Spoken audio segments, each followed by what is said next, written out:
50 раундов за...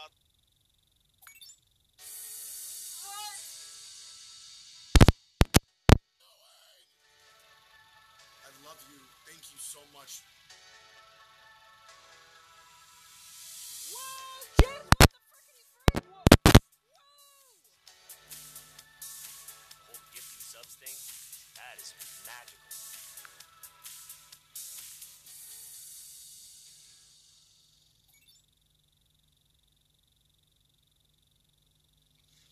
Если в предыдущих раундах там ставилась бомба, жесткий клатч, ретейк, соло от Брит.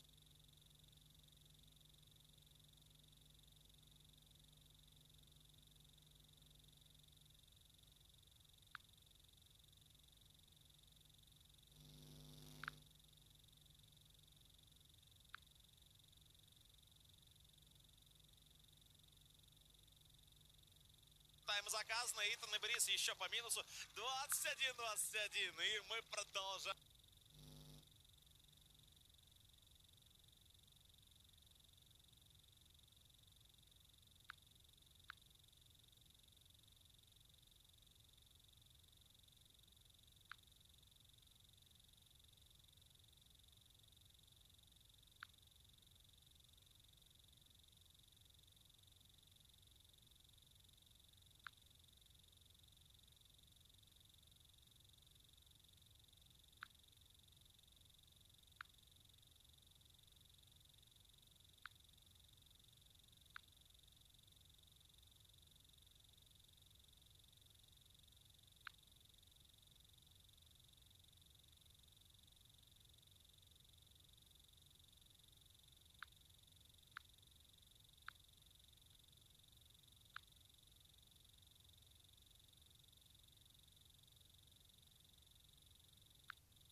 Тиммейт отъехал на длине, и именно это стало камнем преткновения, наверное, для такого красивого клатча. 22-21, и насколько я помню, Energy и на прошлых овертаймах тоже первыми забрали для себя раунд.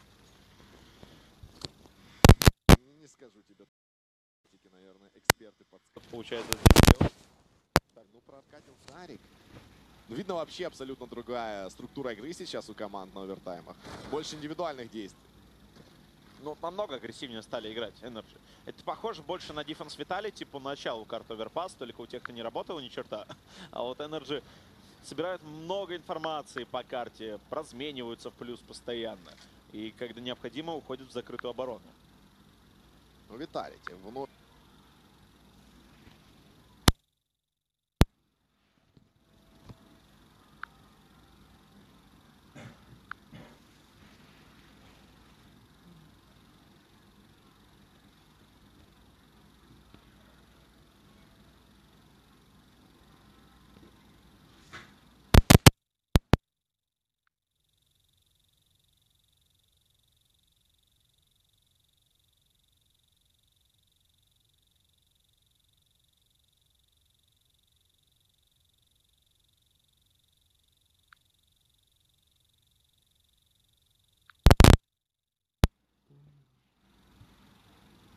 Now he might just step up when they need him to most.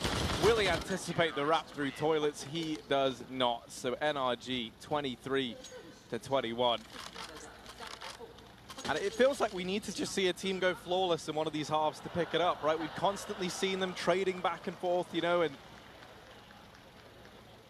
NRG could be the team to do it. You might get your wish. The magic number being 25. Breezy, 48 frags.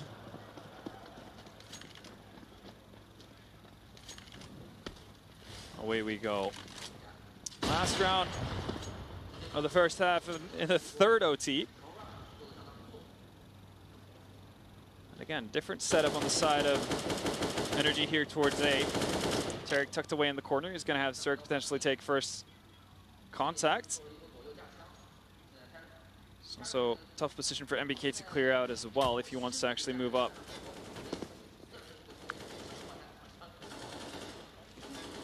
Ethan's gone undiscovered as well. MBK has no idea that he's there. Flash comes out. Well, that sound's going to give him away. Nicely tag team there. Oh, Tarek. This position, there is no way the Vitality are aware of this. Only nets that kill onto MBK. Just happens to be one of the players that was low for Vitality, so he definitely could have hoped that maybe a bit more materializes from that flank from Tarek. Just takes the one kill, though, that he knows he can get, selects to play things safe. Also allows them to make a pretty big rotation over towards that A-bomb site, and Vitality haven't gotten onto the site yet. This should be pretty good for Energy. Nades come flying in. It won't just be this 4v4 inside of A, or 3v4. That's still down on move, waiting to see if this is the fake. And Tarek, despite being fully flashed, he's given so much time. Breezy's here to help out. And Apex 1v3. Now only 2 players here. He's got 10 HP to try and find them both. And Tarek baiting. You know, gets his attention, allows Breezy to peek out shortly after. NRG, they go flawless in their CT half of the third overtime. And now they need one more round. The problem for Vitality there is all it takes. All it takes is one hero play from an individual over on the side of NRG. And with Breezy just reaching 50 kills, you feel like there's definitely the possibility for We've had a fair few of them, and I mean, Again, Tarek, we haven't really talked about him too much, but this overtime is specifically coming up 2 rounds, massive impact, allowing Energy to actually to come through it flawlessly. That's the only difference maker they need. See though if they can bring it over to that T side. So focus from both teams kind of shifted, like from overtime to overtime. We saw a lot of focus on the B-bomb side initially. Now it's been a little bit more balanced out in that sense, but we'll see what Vitality decide to go with. They don't really have an opportunity to fail here. That's the issue right now. They need to be certain about their setups. Sideways are going to remain aggressive. Just takes the one shot, falls back. Vitality on their end have left Sideways the sole defender of that A-bomb site. Yeah, and interesting to note is double AWP for either team, right? We have the AWPs between Zywo and MBK over on the side of Vitality. Now, you know, it's reasonably common as Double AWP CT side, but the interesting one is Cirque and Ethan donning the AWPs for NRG. on that T side, obviously very lends itself to getting picks. At least you have the opportunity to do so. Ethan misses his shot onto RPK, but does allow you to find picks a little bit easier. But again, it makes the actual site takes a whole lot harder. Actually, a little bit curious whether or not they've dropped an AK and spawn potentially.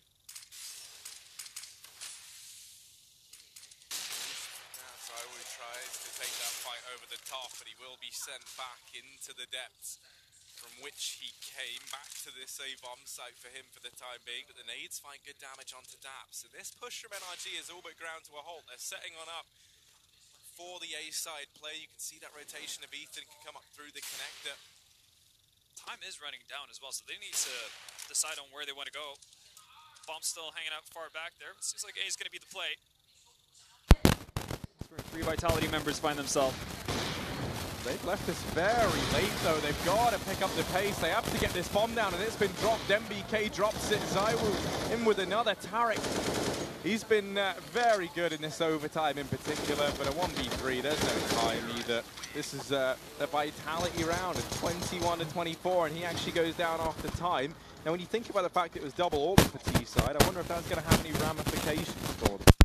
Probably not too much for Tarek, because he is one of the riflers. He hasn't, I guess, invested that much into it. They are playing with 16K as well, so they should be all right. This time, though, not going to see double ops on the side of Energy. Back to normality. Still just 1 round away.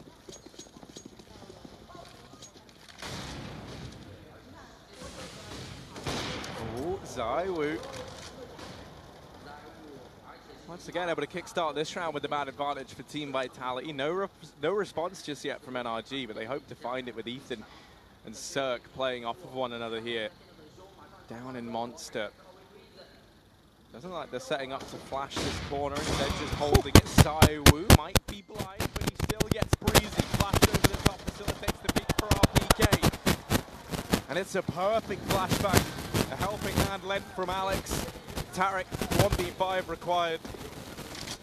And surely we don't now see Vitality with the reverse sweep, another overtime.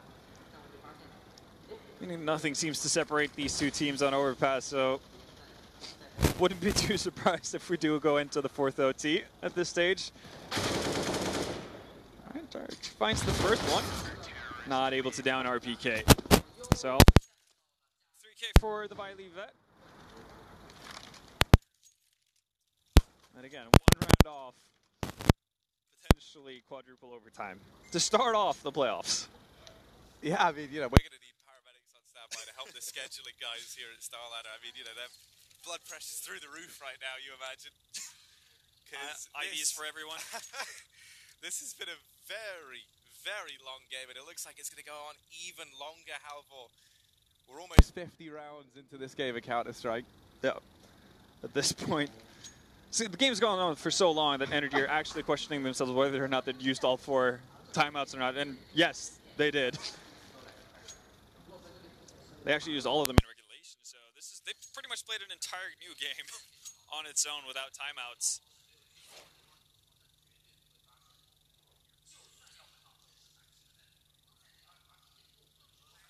RPK, 3K to get Vitality one step closer.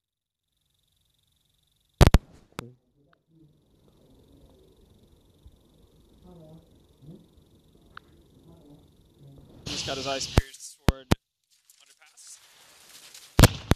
Saibu this time not gonna aggress onto him.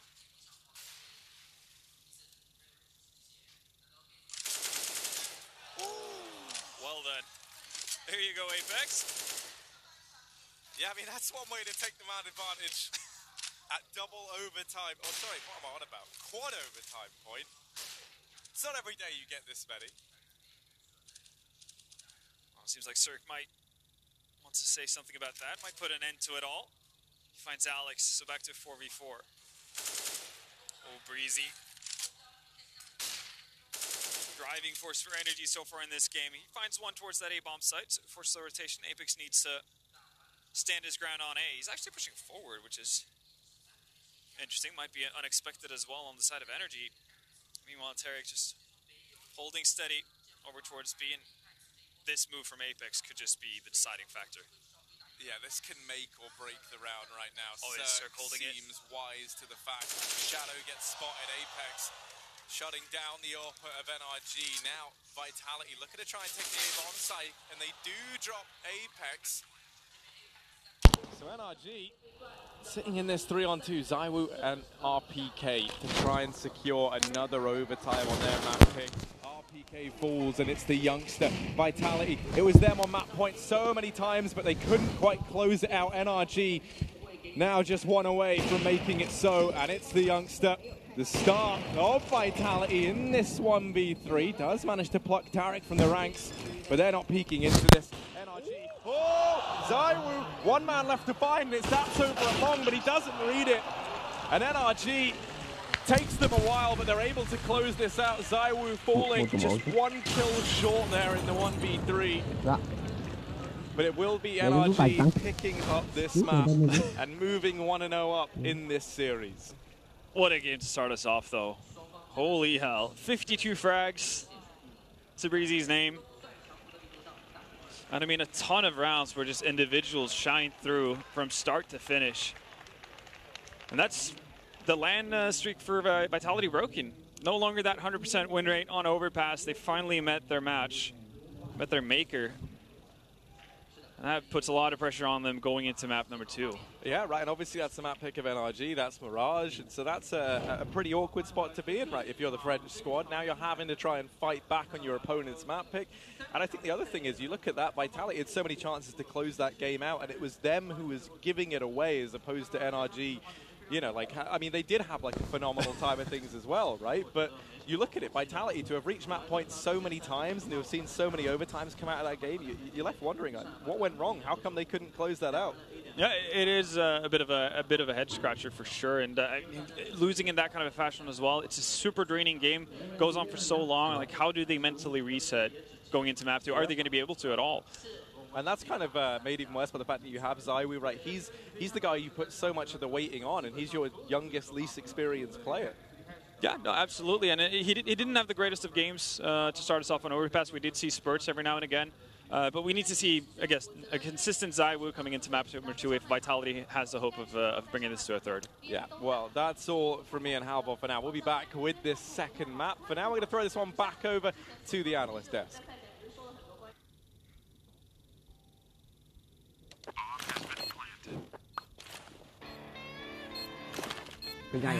Cool, right? Want to know where I got it? Anh trai à? Well, look, go to CS.money. It's a trade platform and a marketplace at the same time. Just choose, click, and get. Good luck, bro.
thinking to me, like, oh, Alex is from the UK. He's more French than he's UK. If you ever talk to him, like, he absolutely knows what he's talking about in that team. You hear him fluent French. They've stuck with this whole angle of we have to have French culture, French team. We're not going to go with outsiders. So that's where you'd want the comms to be the best. That's where you'd want people to be at their tops. Like, in that one round, which I think was the most painful round I've seen in the game, not the one where NRG won the USP save. That round, okay, Daps made a very weird mistake, where when he was coming in off an angle where you couldn't know where he's coming from, he flashed, where obviously that's like a face it mistake there, where it's like, oh, you just told him where you are though. But you watch RPK's POV, RPK still didn't know where he was. So again, how good can the comms be in a team like that when 4 of your teammates are dead? They're watching your screen. They're surely commenting. He's over there and you don't know still. So that's going to be a very worrying sign if you want to talk about using your experience to close the game out. Communication is the key to success, and they're certainly going to have to step it up when it comes to that going into Mirage. But it's time for us to go into a break, and when we come back, you'll have Harry and Vendetta delivering potentially the last map in this best of 3. The question is, can Vitality change it and take us to a first? Place your bets at GG.bet. Most popular esports titles. Deposit with convenient payment options. Cool mini games. And 24/7 support for players. Sign up now for the best esports bets at GG.bet.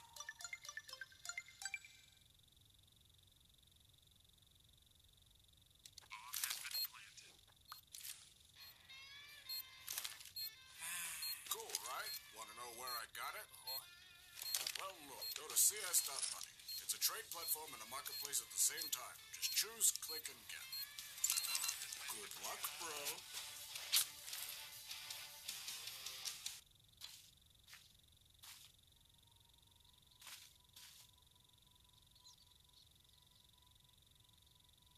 I'll take that. Yes. Hells yes. Armed and dangerous. Oh, hell yes. Hellcase.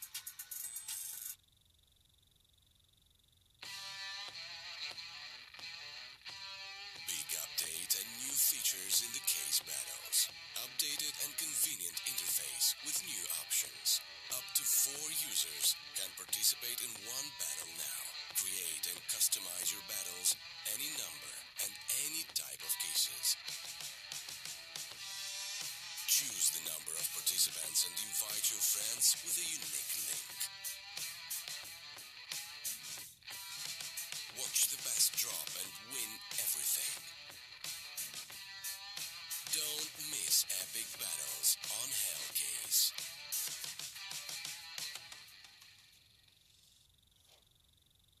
MBK from Vitality joins me to chat about their experience of the group stages. So MBK, are you happy with the team's performance from the past week? Yeah, most definitely. I mean, going through to the playoffs is already quite good for our team because we came into the tournament not really expecting anything. And yeah, I mean, top 8 already, and now it's just going to be game by game.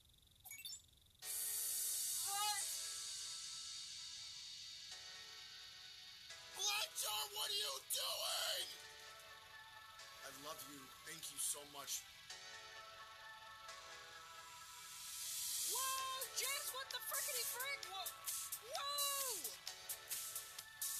The whole gifting subs thing, that is magical.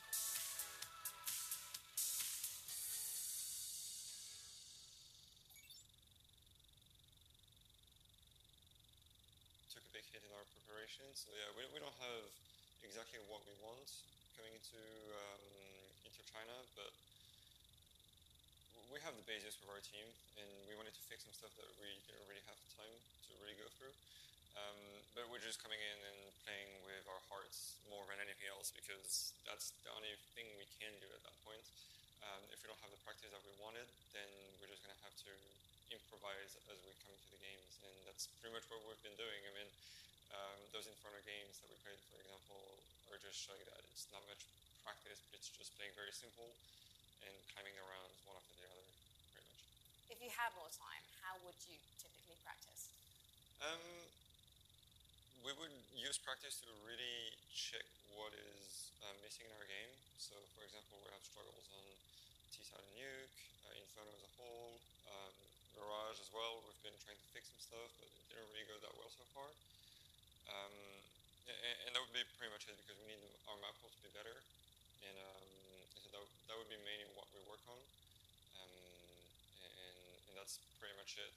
Fixing our map pool, and I think individually when we're awake and ready, then we can show up pretty well, and our mentality is good as well. So it's all about not making mistakes while we actually play Contra. You can hear when Vitality are confident, because when they're playing in their LAN, they shout, "Alley!" Yes. Now, very quickly, before we wrap things up, NRG first in the quarterfinals. Yep. What is your expectation from that match? It's quite hard to say, because their map pool is actually pretty strong, in the sense that they play all 7 maps and they all play them on a decent level. So it's hard to really pick something and be 100% confident that we're going to beat them on that one. It's gonna again be up to us to raise our level to beat them, because they're not gonna give us the game away, and I think it's gonna be very explosive, because that's the way both our teams are. They're very fast-paced, grouped, and we're also kind of that way, and so I think it's gonna be an interesting clash. I haven't played them for a very long time, if ever, and yeah, it should be a tight game. I don't expect it to be a blowout for either team, but it should be good. Thank you so much for talking to me, Nathan. Bon chance. And we'll find out what happens when Vitality face NRG in the quarterfinals.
Hello and welcome back. The second map about to be underway, Halvor and It's Mirage. Obviously that's the map pick of NRG. We just saw them in a very lengthy triple overtime game over on Overpass, take the W over Team Vitality. So now they're sitting 1-0 up in the series.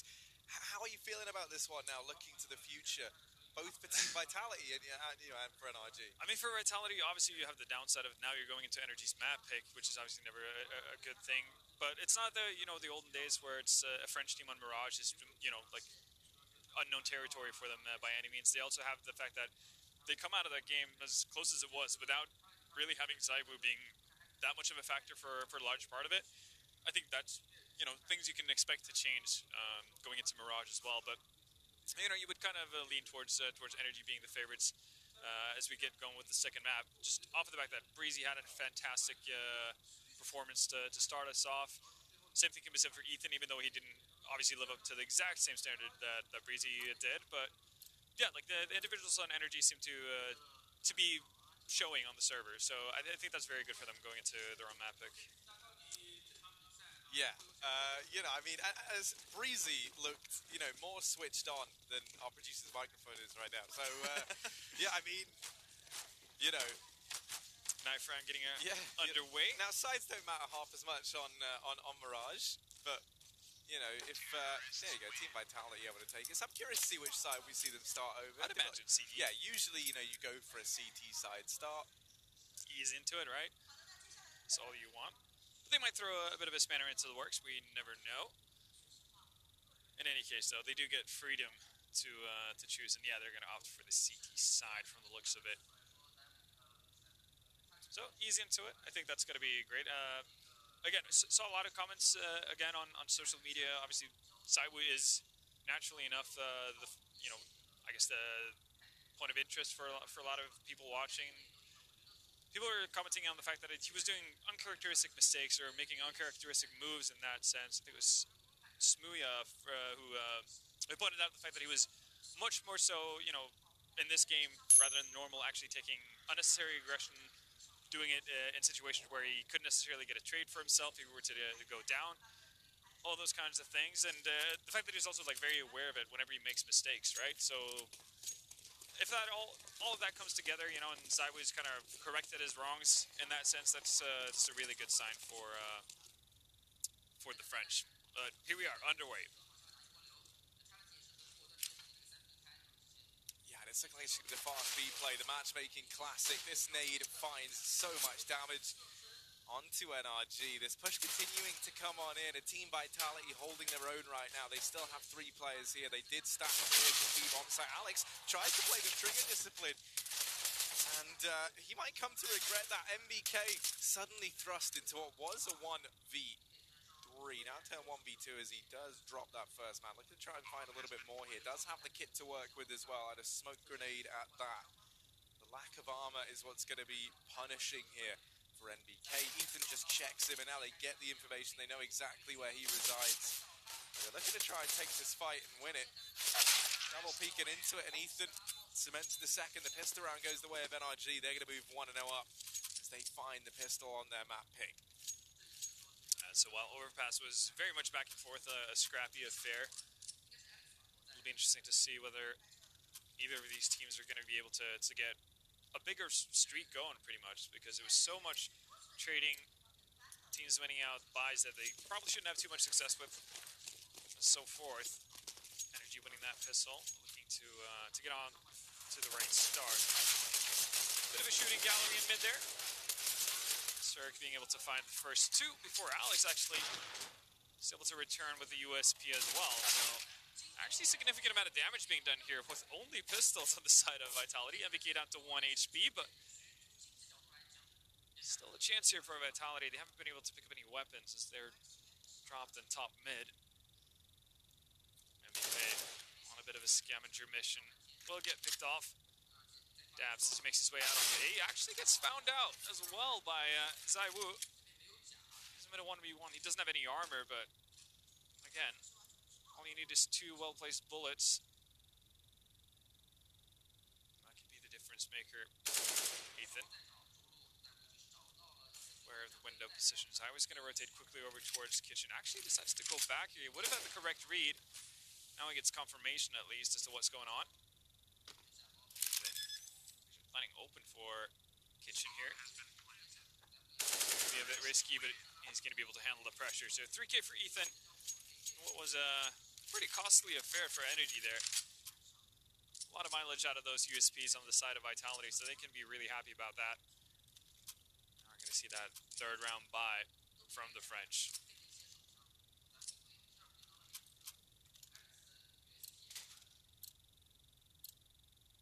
Yeah, but you can't see see that this third round buy certainly has its limitations. You can see you don't even have the ideal rifles across the board, right? You've got RPK taking that FAMAS so that he can don that much more utility. And critically, there's no kits here for Team Vitality. Also, a severe lack of head armor, and this makes those few Galils still up over on the side of NRG effectively into AKs, right? Without the increase in cost.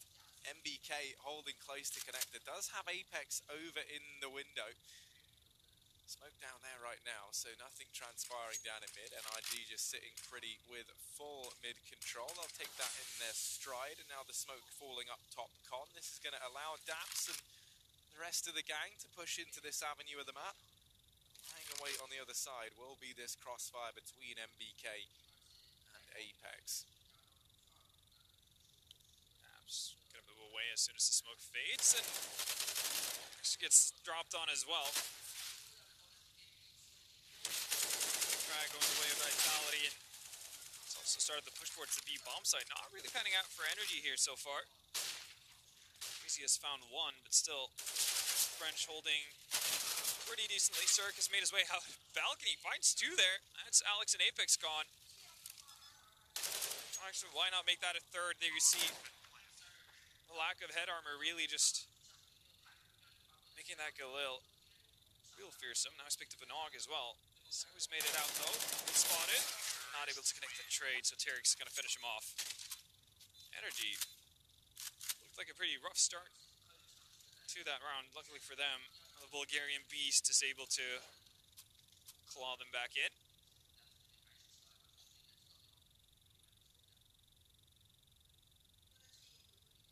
Very nicely done. And again, you mentioned it. Not having head armor could be a big factor, and it definitely has turned out to be.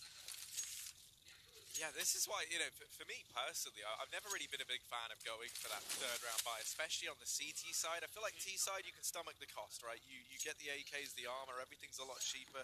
So as a result, you do have the utility behind your buy as well. You're just limited in terms of the AWPs that you can bring to the board. Yeah. The CT side, I mean, you saw the buy there, right? There was no kits.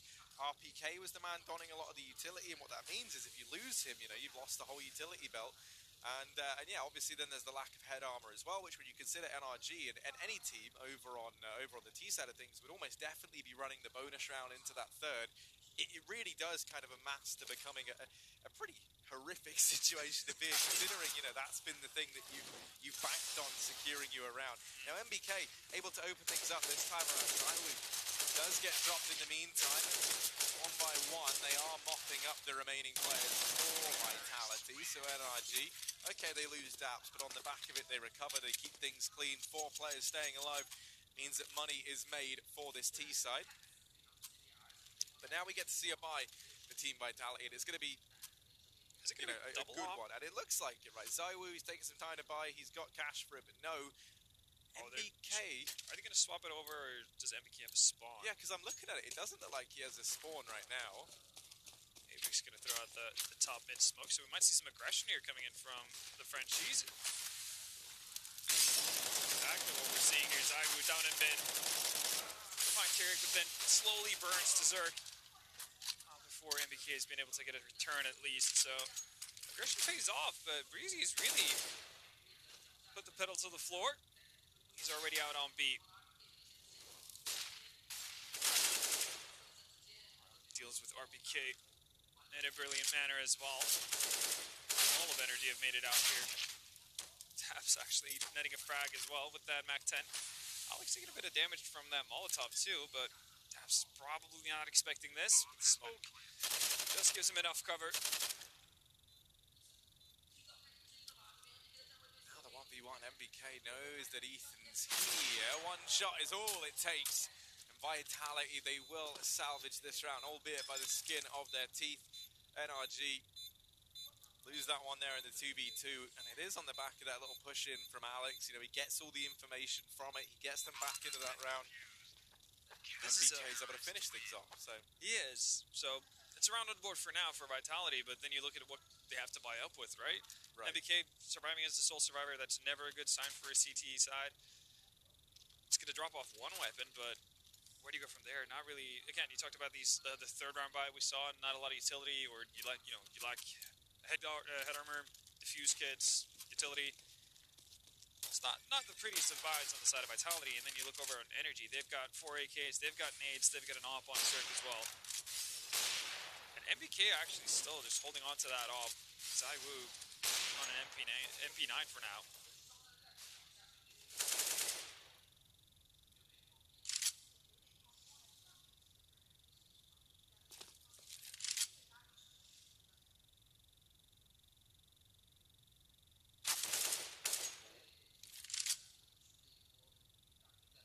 I don't know about you, but I'm still left questioning the fact that MBK is still the man playing with the AWP here. Yeah.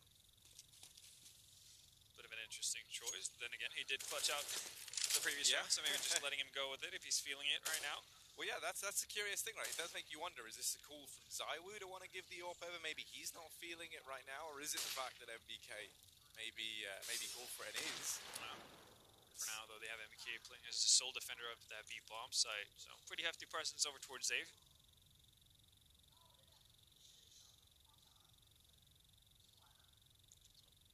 Mid control given up. So, as the opening frag as well, Breezy, who's had such a stellar performance over and over pass. Continued good form, but look at Alex in connector to follow up on the first initial frags. Getting mowed down here. Zaiwu, is he going to be able to escape? Cirque goes chasing. Not going to be able to win out the fight either, so successful follow-up round for Vitality, even with an ideal buy. MBK didn't even have to be put into the test of things. Just breezing by while his teammates clean up everything. 4-2, still in favor of Energy though. Yeah, make no mistake, but this is very much, Vitality's means of getting back into this. All the pieces of the puzzle kind of falling into place in that round there. They keep things relatively clean, and now they have a chance to pick up a third and do exactly that. Build some money, start to get that bank rolling. It is just the 2 Deegs and a PT50 for NRG in this round. Likelihood is maybe see them take this default early on, push and prod, see if anyone from Vitality gets a bit over aggressive, and then perhaps just commit down in towards one of these bomb sites. Already Dap's going to show his hand here at B, and Tarek actually has deeked down Alex, so RPK, blink of an eye, the only man here. And you see what this has done, right? They hear the footsteps of B, they've lost the body here now, and so they have to rotate players into this bomb site. Zaiwu left alone on A, but he's not fooled. He drops Breezy. And this round, while it was looking like NRG could have found something, a bomb plant at the very least, that's now been stripped away from them. Ooh, okay. Taps him with one, maybe too soon. Spot him out. The bomb is going to now go down for NRG. Team Vitality not able to deny that. So that's money made for NRG. That's pretty much all they hope to get out of this round anyway. Anything else is just a bonus. And Ethan, with just a Glock, not going to happen. It would have been the 1v3 of a lifetime, but no. Team Vitality picking up a third round regardless. That is still a very good round for NRG. Oh yeah, that's more than they bargained for sure. I mean, even with how weirdly the round plays out as well, right? It's not intended that they're obviously going to end up at B. Tarek just happens to find an opening there. You can see the bomb being all the way over towards that A site. At that point, you think to yourself, well, it's going to be too much of a rotation time for them to get a bomb plant down. So, congrats on the kill, but that's all you're getting. Somehow, they managed to actually bring it back to bomb plant an actual 3 kills. So, what you talked about, making money on the side of Vitality, not going as well as initially hoped. Energy just get that much of a stronger buy as well. Cirque donning the AWP, has armor as well to boot. So we see the top mid smoke coming out from the Frenchman, but no aggressive push this time around. Still MBK just donning that AWP.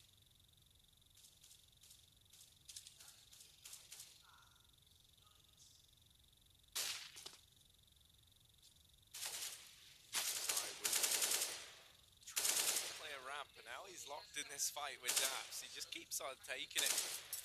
In the back of his mind is very aware that there could be another player close, so he decides to give it up, just drop that smoke. Neither player able to capitalize on that duel, and now they're pushing towards mid. MBK, I don't think he spotted that Breezy gets across. The flashbang just affects him a little too much there. Breezy's presence out in top mid will go unnoticed for now. The rest of NRG grouping up in the apartments, looking like they want to try and hit this B-bomb site.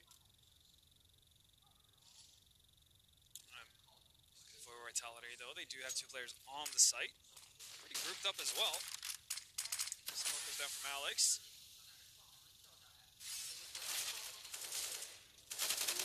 Alex in with 2.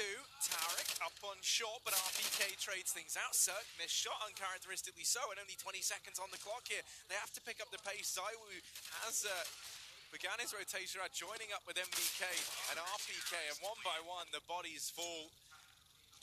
Team Vitality tying things up 4-4. And you know, while it might have been a blinding start from NRG, these rifle rounds, they've looked a little flat. It has been Team Vitality coming out very much ahead. It definitely has, and it's not necessarily off of the back of Vitality doing something crazy. It's not off of, I guess, unorthodox aggression or wild pushes in that kind of a way, but it's been measured from the Frenchmen, much more so than what we saw in Overpass. On Overpass, it was constantly just a battle to get rounds early on in the game. This time it feels like it's more going to be on energy to go through that struggle. So, actually, okay investment on the side of energy as well. They've got an AK on Tarek here. Well, this doesn't seem like it might do all that much as Vitality mop them up. That's a flawless round.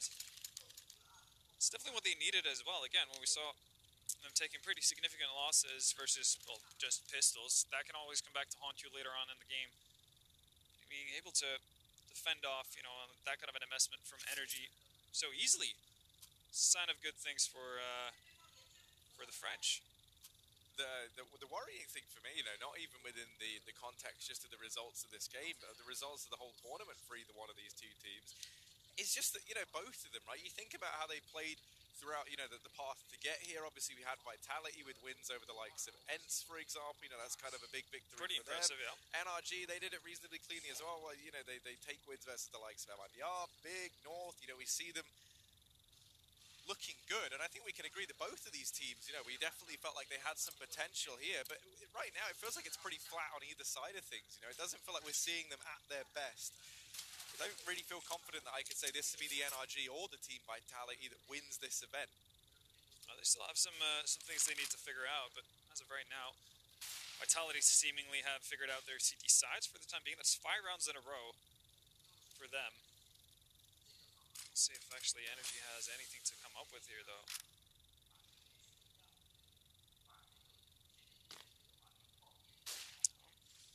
Full buy on the side of Energy. Aggressive positioning from Zaiwu. He's done this a couple of times already. There's no real presence, though, on the side of Energy towards that A bomb site. One player in spawn, that's Ethan. Holding off any sort of potential pushes. Again, mid control is going to be the name of the game. And Vitality, for the better part of it, outside of the aggressive mid push they had initially in the first buy round, they've been happy to give this up. Oh, did Alex hear it? He has an inkling that somebody's there. Oh, we saw the feed, but I don't know if he did. You know, smokes are a bit finicky. Most definitely, but as it starts to fade, Alex, yeah, he does seem aware of the possibility that someone could have been boosted. He'll just float around in the window for a little bit longer, but the question now becomes is how much longer does he stay here? Because it's whether or not Alex is able to keep tabs on this flank from Tarek that decides the outcome of this round, or at least that's almost what it feels like, right? Even if they deal with Daps and Connector, if they're not ready for Tarek on the follow-up, then this could all fall apart for Team Vitality. And as Alex's attention gets drafted in towards the Connector, if you deal with Daps, this has opened a gap for Tarek, and he's looking to try and exploit it. In the meantime, the rest of the crew trying to hit the A-bomb site, but that's it. Bombs drop, no time, and this fight from Tarek, even though it materializes, MVK still able to shut him up, and that will be Team Vitality 6-4. They put a lot of weighting once again on the flank to NRG, and once more, as we saw back on Overpass a couple of times, it actually leads to their demise there. Yeah, again, Tarek deciding to opt for the long flank instead of just going through jungle, just being an immediate part of the attack. Makes things, again, feel flat. On the side of Energy, I think it would have been much more effective going through jungle. I thought that was the initial plan as well. again, have Daps take immediate attention from you, smoking it off, etc. It's very unlikely that they're going to be expecting like a T-side player coming out of jungle at that point. Vitality deal well with it, though. That's why they're sitting on 6 rounds. Energy. Back to a bit of a half investment. Pistols, armor. A couple of flash and smokes. Boosting up Taric once more. This time it's Apex over towards CPL. We saw Alex showing a fair amount of patience. Let's see if Apex can do the same.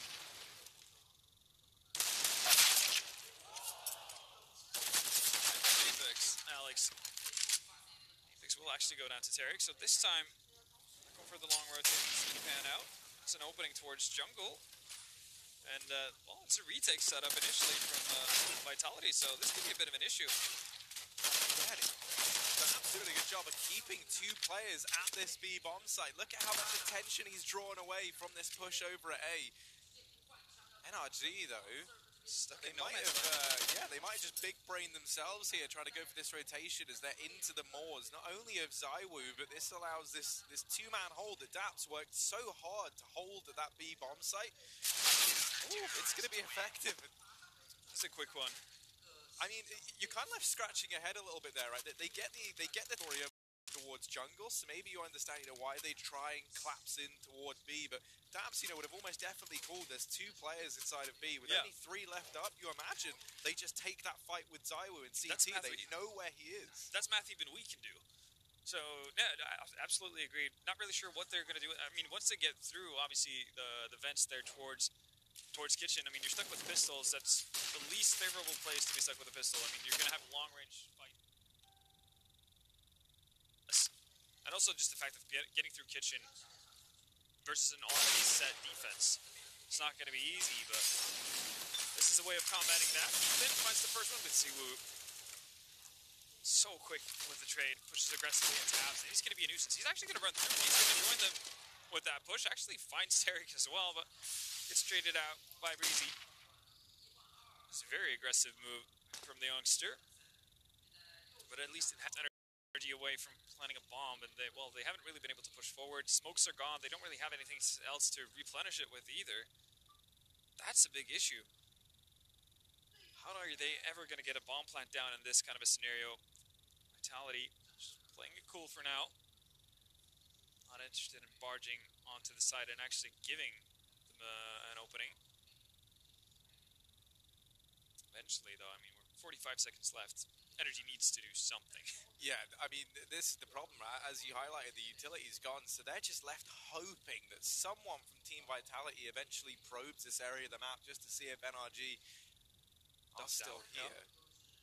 They have one flash, maybe that could be the deciding factor. Well, there we go. That's the probing done. Cirque finds the opening. RPK still in a good position to deny a bomb plant. He's also going to go down. Not the most necessary fights being taken by Vitality right now, and that's going to leave them with a bomb plant. Nade just a little bit too late. Does know Breezy is stuck under there. How far or how long is he going to stick with this? Actually smokes it off. Okay, wants to section on the pit, but Cirque already made the rotation over towards Firebox. So yeah, Vitality more or less just make the only mistakes that they shouldn't do to actually give Energy a bit of an in that round. Yeah, so a 5th for NRG.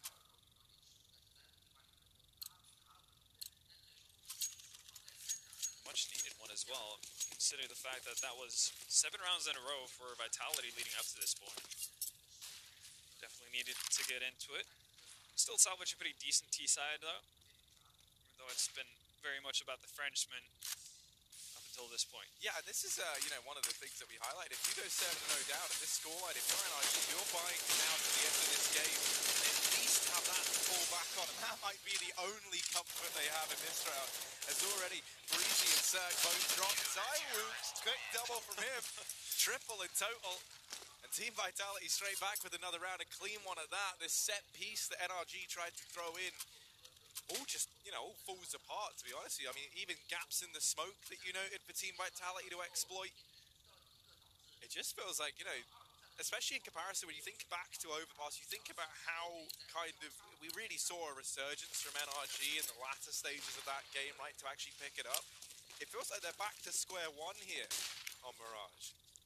Having a bit of an engine trouble. Start off, I mean, all things considered, the fact that they're sitting at 5 rounds with the issues they've had, the fact that none of their executes have really seemed that crisp. They're, I guess, basic mid control. I mean, as much as they've gotten mid control, necessarily haven't been able to do all that much with it. Could have been a lot worse, but loading back too well.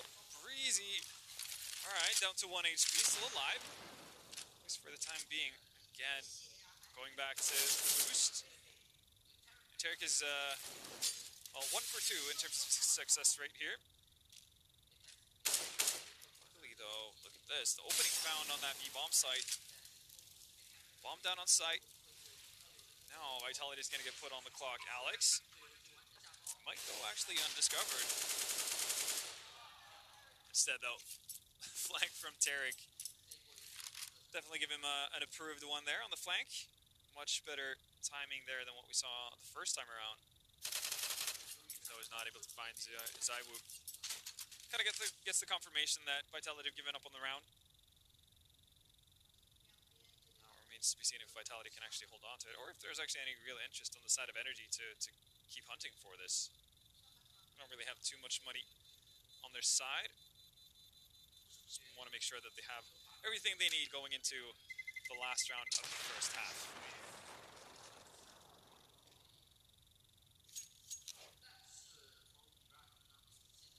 Really getting some very Overpass feels already, you know, like it was a good start from one team and then the other grinds back a bunch in a row. Yep.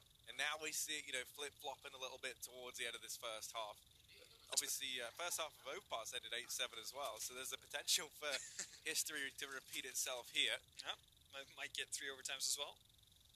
As we see Vitality taking the tactical pause here. They want to round out the first half as well as possible. And one thing that is going the way for Vitality is the fact that we're seeing Zywoo being much more active here from the get-go. 15 frags to his name. Not quite the same half as Apex had, but you definitely take that. It's been without the op as well. I mean, MBK has been opping here on the CD side of Mirage. A little bit of a surprise for us. It needs to be seen if that's going to be the case as well when they go over to that offensive part of the map. No ops. Well, speaking of ops, none of them to be seen actually on the entire server. Cirque not being able to buy into that. Daps probably could have dropped it, but yep, they want to keep it quick and easy. And MBK with the aggression and underpass as Zywoo over towards A finds 2 opening frags for Vitality. And I think now, you know, if you're NRG, you're looking at this, they haven't been fighting in mid, they haven't been giving anything up. So the AWP really does kind of, not really fit into how Vitality have been countering this mid-aggression. Breezy now thrust into the 45. Okay, he's able to fight MBK, but the issue is he's sent the beacon up, and now they know exactly who that is. Alex going to peek into a Team Vitality. It's going to be a 9-6 half in their favor on their opponent's map pick. For those of you who are just tuning in at the end of this first half, well, you missed a very long, very back-and-forth first map. We saw NRG take it. They sit 1-0 up in the series after taking Vitality's map pick. That was a real cage fight on that first one. A little bit more difference between the team here. I'd say Vitality definitely having the momentum of the map so far. And now, moving into that T side, they're going to get to set the momentum, right? They get to set the pace, and that's going to be one of the things for me. I want to see them who respect T side that we saw back on Overpass. Now, a lot of sudden bursts we saw there, especially towards that B-bomb site. Might see something similar coming out of Zywoo and the likes.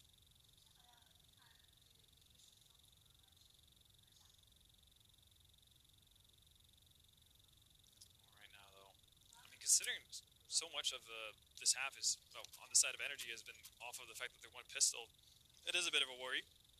You know, you do wonder what happens if they're not able to pick it up here in the second half. Vitality get off to a potential 9-6 lead. If that ship might have sailed already for a potential comeback. Doesn't seem like Breeze is going to be able to drop 50 again.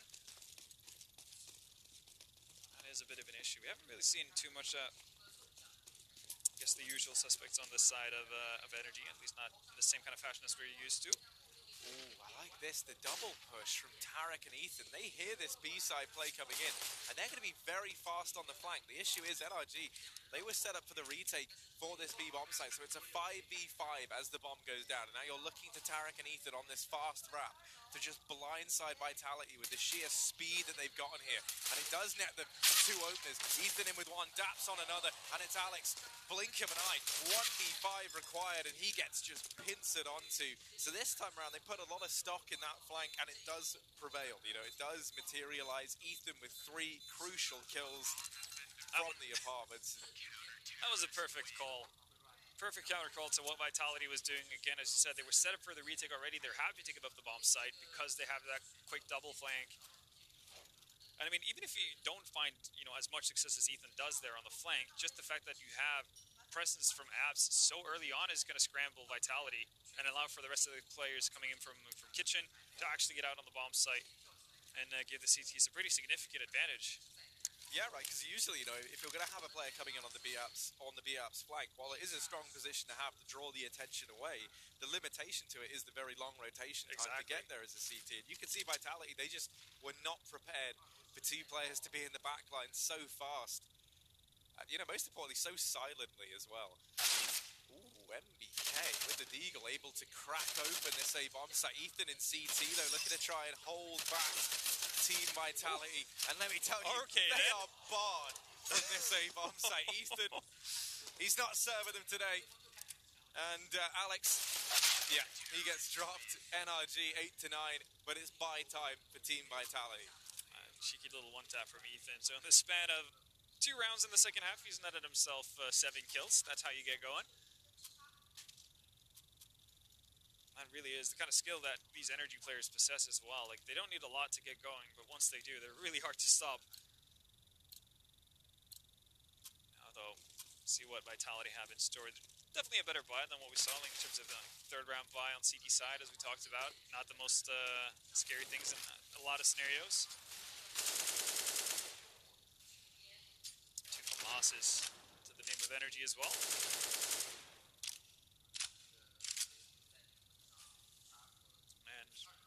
In many ways, like just like Vitality did in their initial buy around here, aggression towards mid, not with the same top mid smoke as the French did.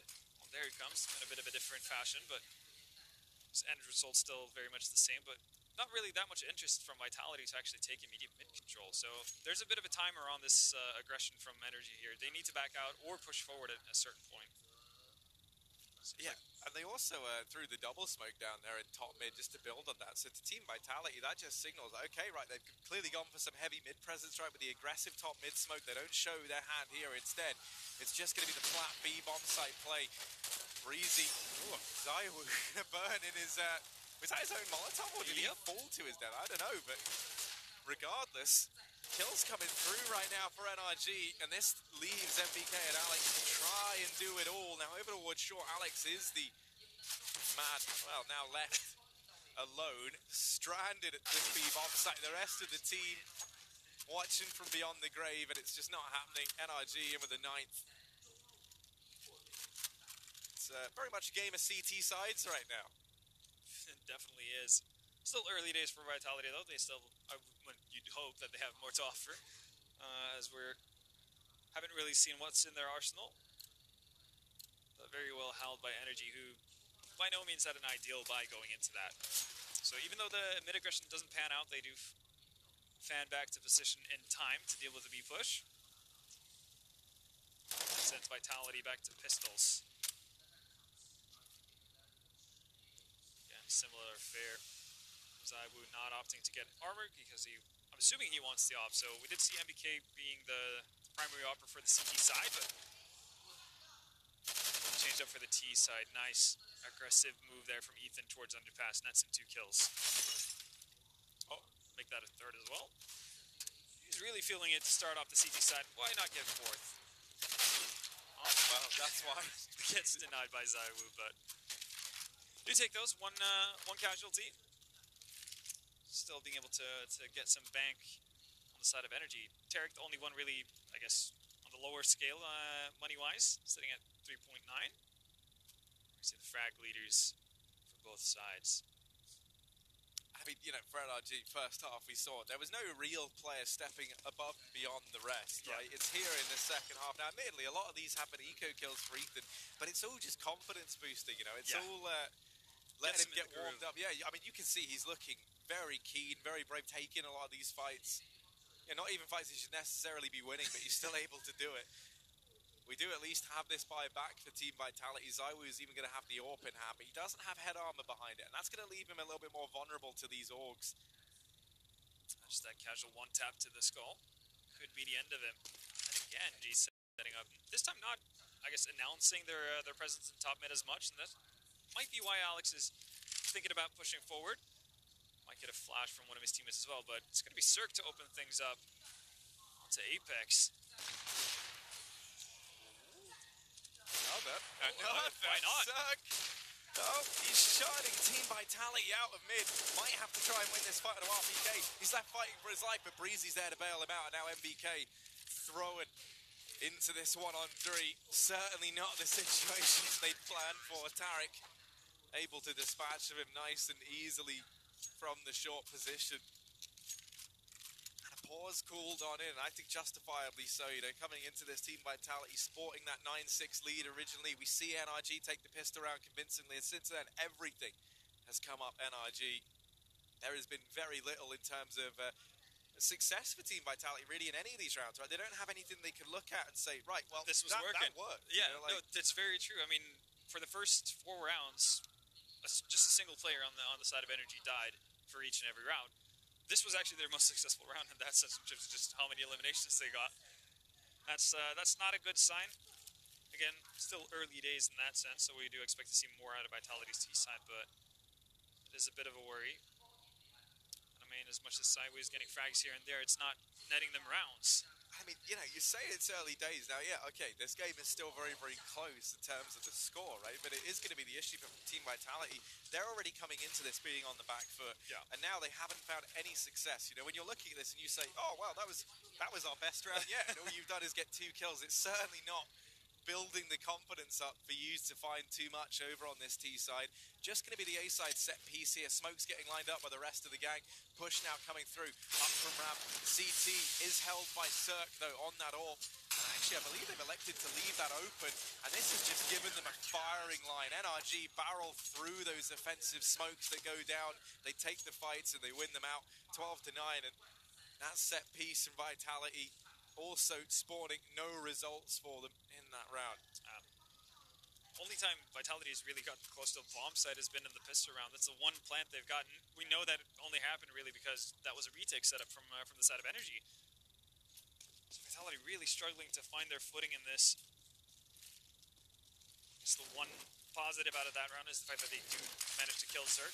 Nobody picked up the ops, so they have to reinvest that. That's, I guess, about as good of a silver lining as you can find for Vitality right now. But off in the hands of Zywoo. And AKs galore for the rest of them. Healthy amount of nades as well.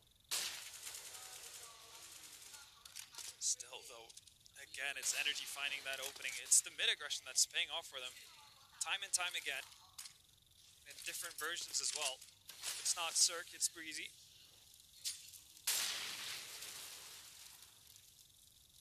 Alex having toasty feet.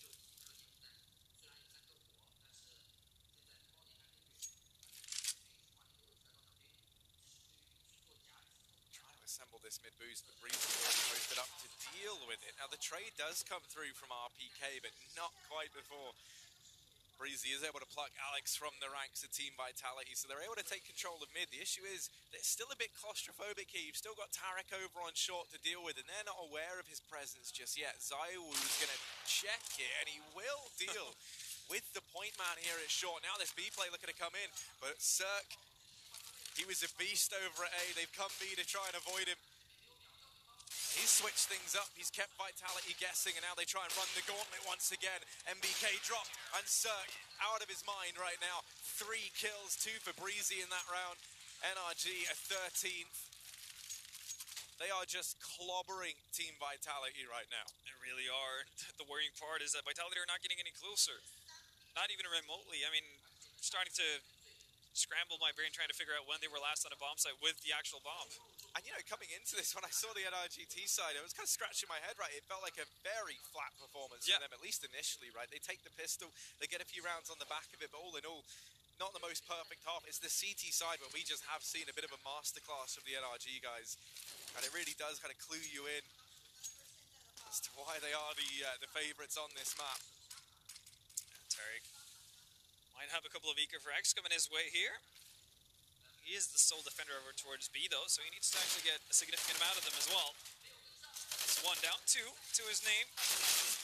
Not quite able to get that third, but does put significant damage onto RPK.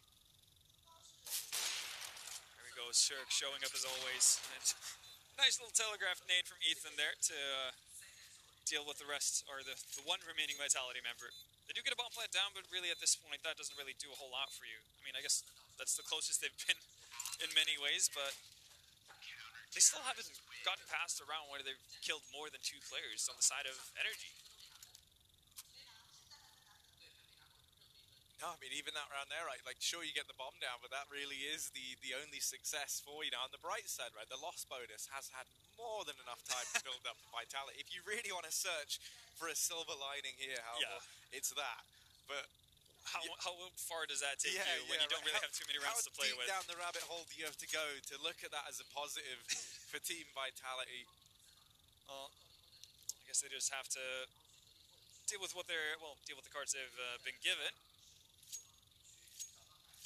Energy, though, just domination so far on the CT side, already sitting at 14 rounds. We do remember, though, on Overpass, they were struggling to get to that elusive match point. That's when we saw Vitality getting back into it. Needs to remain the case as well if we're going to see the French potentially taking us to a third map. Right now, though, the North Americans are doing an exceptional job. No mid-aggression this time around, so finally some room to work with, at least initially, and that's going to help them as well as we find Cirque. Ooh, and this mid-play, finally, Vitality are finding something. It's only Tarek and Daps remaining. Tarek tries to sneak a peek over the top of that smoke. Not quite ready for Alex down in the lower tunnels. So leaves Daps. He's sitting bottom of the board right now for NRG. Man at the helm of this squad. Ooh. Daps down. Zywoo, 15 points of health, though he should get picked up here relatively easily. It's just how much more damage can he do? And the answer is none. So Team Vitality, a 10th round, they finally managed to thwart NRG with this mid-play. They catch Cirque. I think that's the first time we've seen Zywoo best him while he's had the AWP in hand as well. It's the tempo change as well, right? Like, that's the biggest difference from Vitality's play right there. Seems like Energy were not quite set for it. Question is, though, can Vitality keep that up for the remainder of the half? I'm going to go back to, I guess, the good old default. One of the things about this Team Vitality squad is that, you know, we so often see they're usually a team that's somewhat dominated by the AWP presence in the map. Now, that really hasn't been the case here on Mirage, though he does have it back in hand since swapping over to the T side. Spots out Daps down in CT, and he'll make that call, so now smoke rains in to block Daps' position, but Ethan waits for the player to emerge through connector, and 1 by 1 in the blink of an eye, everyone's fallen. Team Vitality, they've lost everybody here. Is Zywoo suddenly asked to step up and try and clutch a 1v4, minute and 10 seconds left, so plenty of time to work with at the very least. But with the bomb dropped and NRG just sitting on it, there's going to be very little opportunity for him to find anything. And then combine that with the flank from Tarek looking to come through. That's the thing that seals the round. He's the fail-safe map point and series point for NRG, 15 to 10. Everybody's just lining up for Breezy there by Jungle. He just really nicely transfer there to get that third kill, completely decimating Vitality's chances of winning that round. So yeah, the tempo is fairly high on the side of Vitality, but these executes they've been attempting have done absolutely nothing. Here we see top mid smoke once again.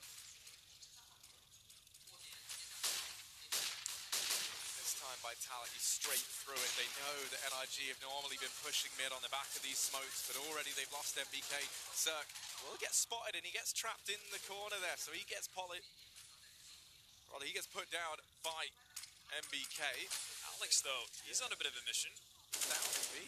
Blindside the first man. Apex even dealing with Ethan down here in connector. Vitality sitting in a 3-on-2. They have to convert these. They've been struggling with it. They get the A bomb site now. It's Daps and Tarek standing in their way. Still smokes on the side of Vitality, so should be able to get a bomb plant down here. Dab's just waiting for Tarek to regroup. See an attempt at a retake. Tarek still has a Molotov as well. Okay then, Vitality players getting caught out. RPK with the trade though. Tarek 1v1. Apex by the skin of his teeth. Able to close that round out. 3 kills for him, the hat trick on Apex. The man who stepped up in abundance back in their T-side half of Overpass. They're definitely going to need more of that. Every round could be the last one for Vitality here. Still nothing really in the way of, or no real harm done to Energy's economy for now, but this might be their last stand for some time. And that helps. Zerk connecting on to Apex, so that's the hero from the last round gone. How quickly are Vitality going to move up here? MBK, that is a mistake. The bomb dropped right at the feet of Ethan. Breezy collapsing on in, and Alex gets finished off. It will be NRG taking the series in a 2-0 fashion. They move on forward to the semi-finals. And NRG, okay, Overpass is a bit hit and miss, but here on Mirage, a masterclass over on that CT side. Vitality falling flat when it mattered most. And that's a pretty decisive 2-0, all things considered, for the NRG guys. Very well done, and yeah, getting a deserved round of applause from the audience as they step out of their booth. Really have to say, once that CT side got going, Ethan just being the point man for Energy. Sure, start things off, fair few eco frags, but again, that builds that confidence that allows him to take those extra risky kind of a peaks duels, still winning them out as well. Driving home the victory for Energy. And another man who goes without mentioning, Cirque had such a good game over on Mirage, right? He's constantly switching up, constantly keeping Team Vitality guessing. You know, you saw the constant repositions. Anytime they think that they could isolate the AWP, they could look to try and avoid him. He was elsewhere. You know, we see them wherever they go. If it's B, if it's mid, you know, Cirque's there, Cirque's on the AWP, and he's just pushing and prodding, finding openers. And, you know, with ZywOo maybe struggling a little bit in the heads-to-head versus Cirque, that really did show, right? He might have been top of the board, but with Cirque just being given so much free reign to take those man advantages, to take those fights, we never really saw NRG fighting on the back foot, it felt like. Yeah, no, for the better part of the CT side, they would always get off to a great start, finding either 1 or 2 openings, and just being able to play safely from that point on. And that was, again, a lot off the back of what Cirque was able to do with that off. But ZywOo never really got into it, where he was able to stem it, or just figure out kind of the patterns to you know, how Cirque was moving about on the map. Yeah, and you know, obviously now for NRG, they're going to be moving into that semi-final spot. Yeah, I think Overpass, okay, might have been a bit of a slow start from them, but they're on Mirage. That's the NRG squad that we were hoping to see, and I think that's going to bode well for them now looking to the future. It was a bit more of a confidence-boosting game, because you do feel like, you know, that first series, very back and forth, very drawn out, both teams making their fair share of mistakes. And here on Mirage, it felt like Vitality, while they kept making them NRG, they kind of rose above that. Oh, no, definitely. So I think you saw quite clearly towards, well, especially towards the second half, that there was one team that was clearly better than the other, and well-deserved victory just from start to finish for Energy. Yeah, well, I think that's all from you and I. I believe that we have an interview standing by over on the stage. So we're going to go, well, actually, I've just been told a little bit of a delay there. But with that one, that's fine.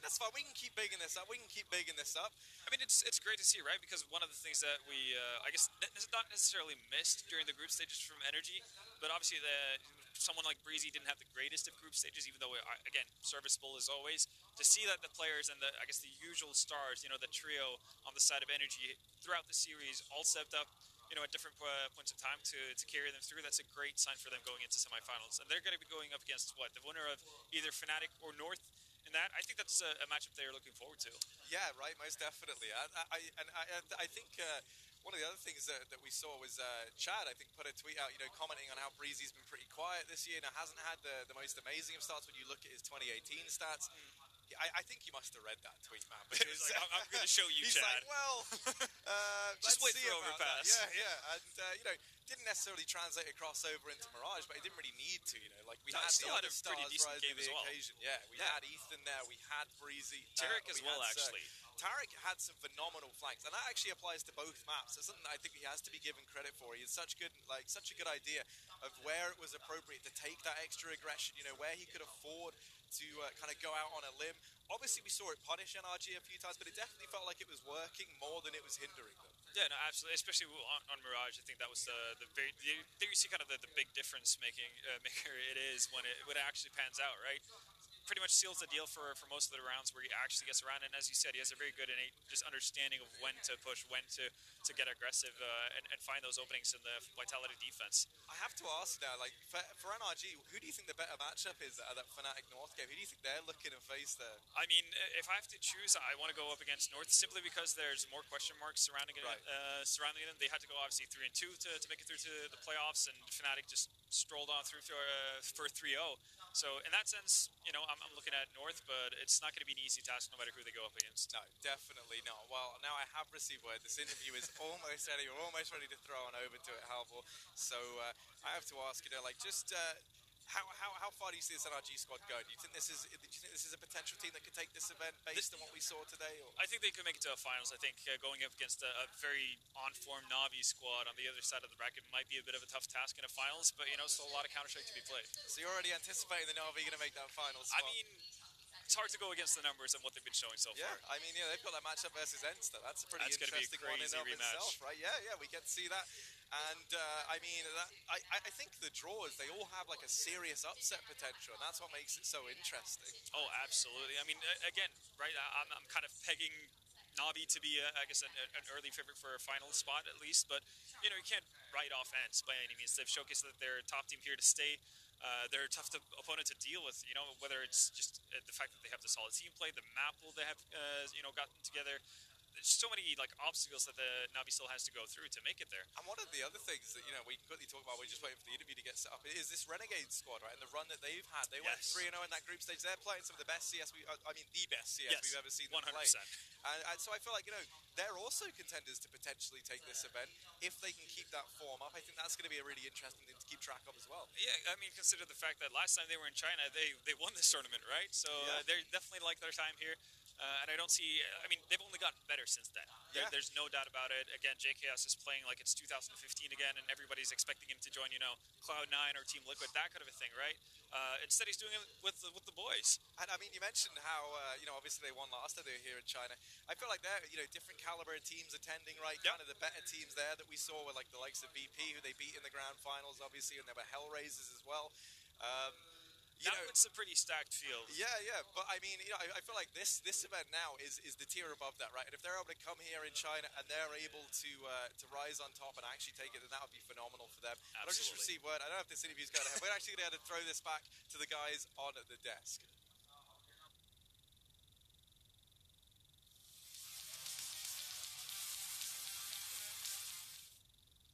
直播的观众朋友，到了我们第一场的赛后访问的环节了。那这边让我们再次把热烈的掌声送给第一场来自 NRG 的 Breeze。好，下面由我们的专业访问的记者 Mito 为我们带来中英文的访问，来有请。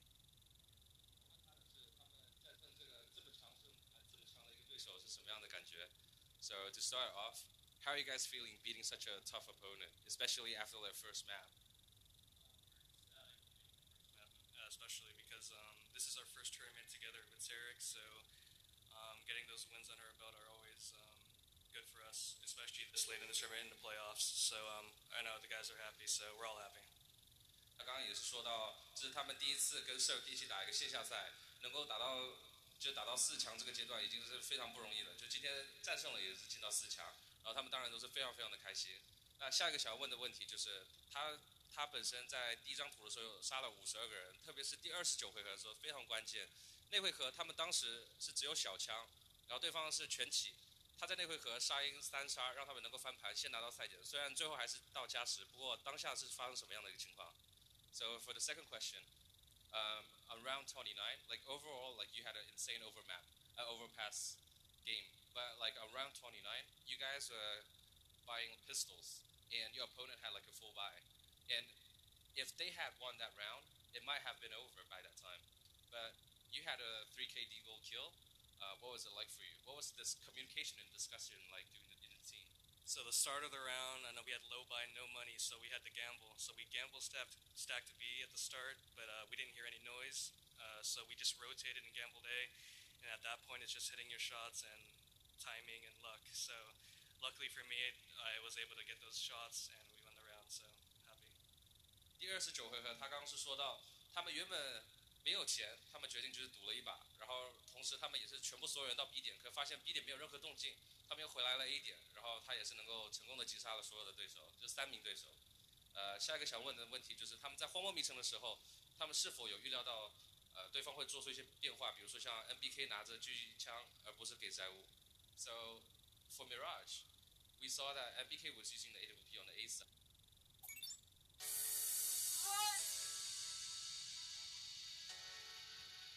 Blackjar, what are you doing?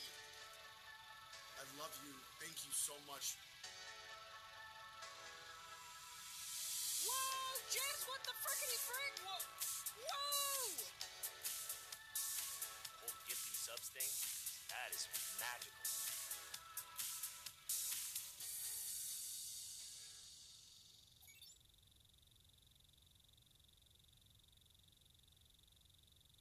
Should have lost that map, but pulling it out definitely gave us the momentum to take it on to the second map. We were all happy, so that's good. And yeah, we just rode the momentum on this Mirage, and we took it. 刚刚也是说到他们在第一张图的时候，他觉得他们不应该取得胜利，反而是应该这样是对方应该拿下来的一张图。不过他们的确是赢了之后也是非常开心，然后他们保持这个事态也是能够进到第2张图，然后成功拿下2比0。So congratulations once again. OK， 感谢 Breeze 接受我们的访问。那良好的准备加上选手精彩的发挥，造就了他们的第1场的胜利，进入了4强。好，接下来我们把时间交还给我们的评论席。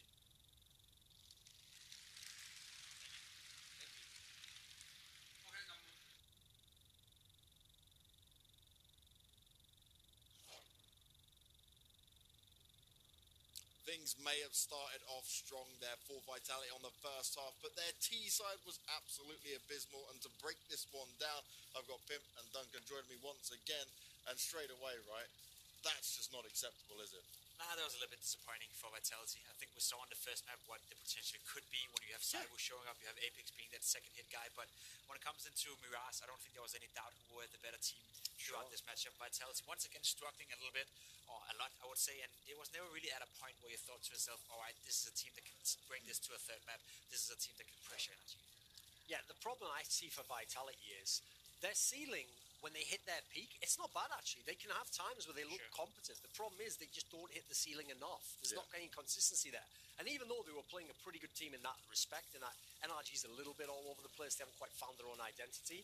NRG, they just have more good players than Vitality does. And you saw here, if you have a lot of good players, that's going to lead to some good CT halves, going to get a lot of fragging there. And that was always what was able to put NRG in the series under pressure, is the Vitality T sides just aren't consistent enough. Like, they don't have go-to things they can go with every time. Like, I know people make a meme of, like, whoever the good player is, the in-game leader says, Ziwu, just go kill. That isn't strats. Like, you can... Someone like Simple can do that because they're a genius at this game. Like, that isn't even a tactic to do that. Even when you tell Forrest to go kill people, you still set him up for it.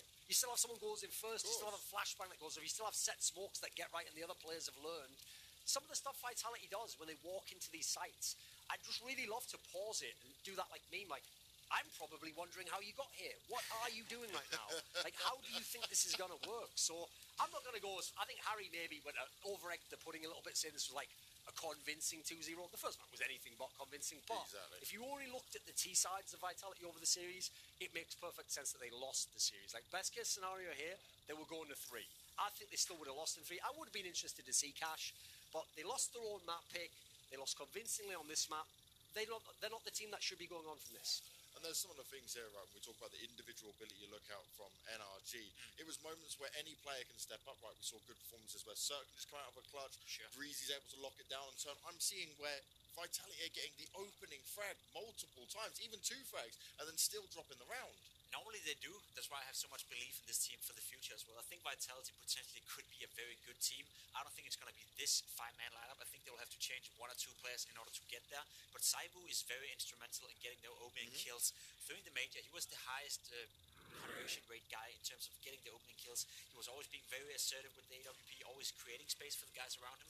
The problem for him and the problem for Vitality is that they don't take responsibility for it. They don't make the best out of those favorable situations he put them in, and that is a big problem. Yeah, Zero's a stud. You see here, look, it's literally one guy with 4 surrounded by him. But the problem is, as Pimp said there perfectly, he can have a game like this. What did they lose? 60 foot? No. It was actually, there was a cushion. Sure. The other team, if anything, if he gets a couple less kills, is a blowout. Like, this is depressing. When your guy is giving you that much, way above and beyond what you expect, you've got to then take that and parlay it into a round win. That's where veterans are supposed to close the round for you. If anything, he's the best clutch player as well as the best fragger, as well as the best AWP on Vitality. What are the rest doing? Second best. Yeah, second best at everything is not going to get you the wins you want either. When we're talking about the entry fragging there, you just see this across the board, right? Everyone at some point is going out and taking that role for NRG. Everyone's able to activate, even if someone, the opening entry fragger, does go down early on. And that's exactly what Vitality do. There's the T-side for Vitality, James. The best entry fragger got 1 entry kill. Yes. Problems everywhere. Yeah. Man alive. It's just one of those things where they need to kind of rethink everything right now. And I think it's one of these losses, like you make it to playoffs, but once again, you're not getting that step further, right? Once again, when you're going against top teams. Look at the bracket they got. The opponent they got was, of the teams in the round of it, one of the best you could draw. A team that's still in disarray, haven't really had any big results themselves. The bracket draw meant you had a shot to go to the fight. You're straight out in the round of it, and you get 2-0. See if you're Vitality, what is more likely to happen, right? You have Saibu being a great top guy right now, being one of the best fraggers in the world, and potentially going to be even better in the future. So if you want to be good, if you want to improve as Vitality, what are the chances that one of NBK, RPK, or Apex, or Alex for that matter, steps up and becomes that second star of the team? Is that more likely than you find the guy within the French scene that can step into the team and be that role? I'm just gonna cue Shima right there out. He could be, a great addition to this lineup. He could be that extra guy they need to get in there. So which one is more likely that one of the guys that currently is not performing up to the level is going to step up, or you find a guy that already can do the job and get into the team? I will echo that, because the problem is, at the moment, I know what some of these guys are like in these teams. They would tell me, listen, Kiyashima has his own special personality, and he can be disruptive. Right, that's great if you've got amazing team play right now. You haven't got any team players, so I'd go ahead and say that's an upgrade right now. We'll worry about getting all the rest of the pieces in place once we have some quality pieces to play with. So if Kiyashima's available, I think just as G2 should have looked at him before, I hope Vitality really considers him. Well, let's wait and see if they do going into future tournaments, guys. That's us done, at least for now. But we've got our next best of 3 coming right up. But if you've got any unwanted skins in your inventory at the moment, maybe you want to head to CS Money and drop them in, get some new skins, upgrade just a little bit, maybe like Vitality needs to do, to increase their lineup and increase their team chances here. We'll be going to a quick break, and when we come back, it's time for our second best of 3 of today. Let's get that baguette.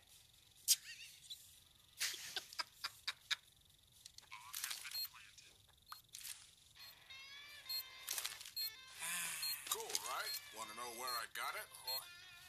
Well, look, go to CS.money. It's a trade platform and a marketplace at the same time. Just choose, click, and get. Good luck, bro.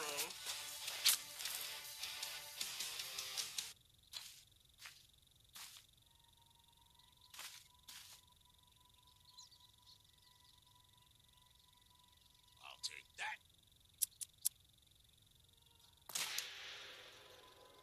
Yes. Hells yes.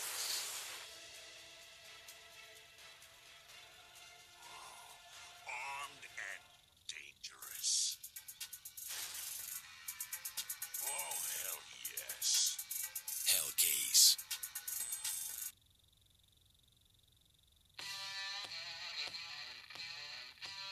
Big update and new features in the case battles. Updated and convenient interface with new options. Up to 4 users can participate in one battle now.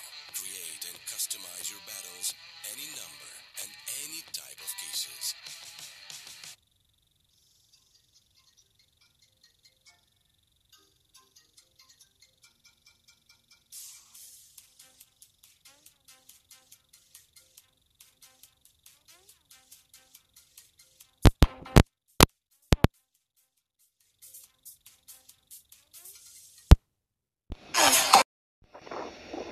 Alo. Alo. Ở đây. Anh Trình. Sao anh? Ở đấy nó vâng chưa? Nó đi máy rồi nhá anh ơi. Ông Tấn à? Dạ dạ.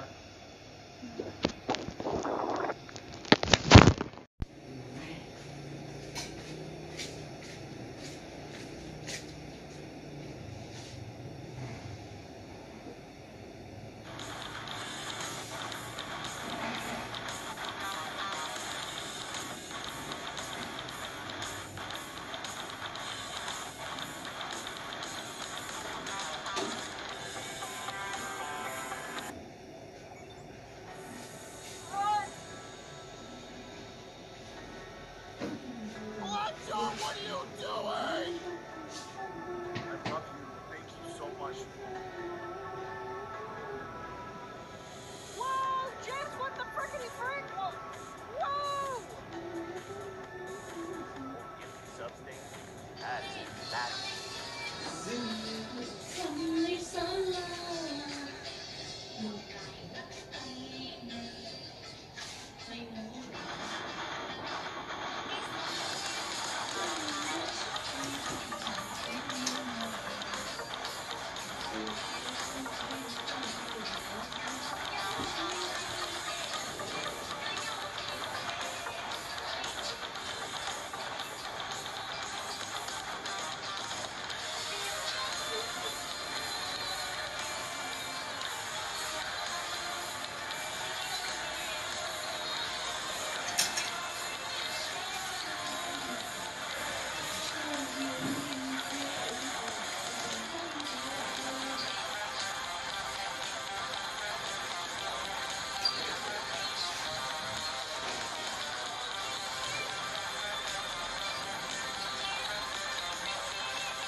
break this one down when we just start things off with. And I want to look at North, right? Because we spoke about North so much on this desk. Many a times we said, oh, probably not going to do it this time. Unlikely to win it, but they pull it out the bag and they have got some of the pieces firing off together, such as Valde, such as AZ. But what more do they need to do? Because I'm still not convinced by this team. Kevin, simple answer, no, but to be completely honest with you, coming into this tournament, I felt a good vibe around North. I think they online have showed some performances. They've been able to qualify for tournaments. They're going to the Pro League finals. They have some stuff going for them, obviously, and I think it's going the right path. Then obviously see them go 0-2 with some poor performances. Clean gaming, I believe, in a struggle, and it just wasn't beautiful. It just wasn't pretty. So at that point, I think it was all right. Once again, a good faith, a good hope into North. They're disappointing again. That said, though, I will say, the 2 wins they've gotten from the pay game one, they've been very legit, too convincing. Playing MIBI in the deciding game, a team that is, face and MIBI in the deciding games, teams that are struggling at the moment, but teams that you would expect to beat North, who's not playing up to the full potential. So, regardless of how much we talk about them not really performing, I think this is a great sign for them, and I'm very curious to see how they're going to face a pathetic lineup, which I have a hard time putting into a box. Yeah, I think actually both teams for me have a similar sort of problem, which is like you've got some core members, are going to be good. Each player's got a really great player. We've got Crims and Valde, both really great players, obviously in their own rights. Still some of the best in the world, but you go and look at the rest of the squad, you don't know who else is going to turn up. But both teams, despite having, I would say, leadership issues, have some quality in there in the lineups. And so as a result, I think both of them in their own right get underrated. Like, everyone was super down on Fnatic before this event. They're still a decent enough team, They can still get you on certain maps. North is a team I think is habitually underrated because people act as though they're like the 30th best team in the world. This is a team which constantly just keeps rising to sort of break top 10, and then yes, they fall off again. Like, you don't want to rely on them to go deep in tournaments, but they've got a nice map pool. Yes, they've got inconsistent players, but they've got enough players that they get those performances. One I'm not really buying myself is the AZ revival. Like, this is like one tournament he's done a flashback out of like the last 10 or something. So I don't even know if it continues here, because most of their series, he's actually been the guy dominating, the guy with the big stats. So it may well continue here. I don't have that much confidence in either team, quite frankly. And that's kind of the sentiment right on the desk. Before we go further, before we cast our votes on this, you guys at home can cast your votes and decide who you think is going to win this game. Let us know which way you think it's going to sway. We continue to break that down ourselves. And one thing you look at, right, is Fnatic's wins were very convincing, especially the NRG win that they had there. The Nip one was a bit more of the close, but it's that typical Swedish derby, something we come to expect, right? But they had very nice performances. They definitely seem more prepared than we've seen Fnatic in quite a while.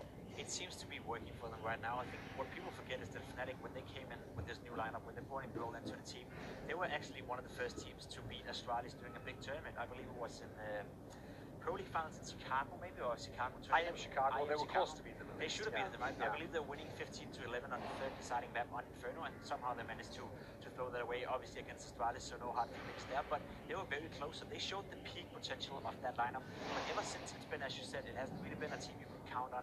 They show glimpses of what they can do, but when it gets down to the nitty-gritty, they always seem to fall flat. But at this tournament so far, just by looking at the results as well, 2-1 against NIP, as you said, last week's derby, can't really take too much away from that, but convincing wins against NRG and Vitality. All playoff teams. All playoff teams, which is what tells me that this team is here to win the tournament, and this team is here to sort of like revitalize themselves and become that Fnatic we thought they could be after watching the team now.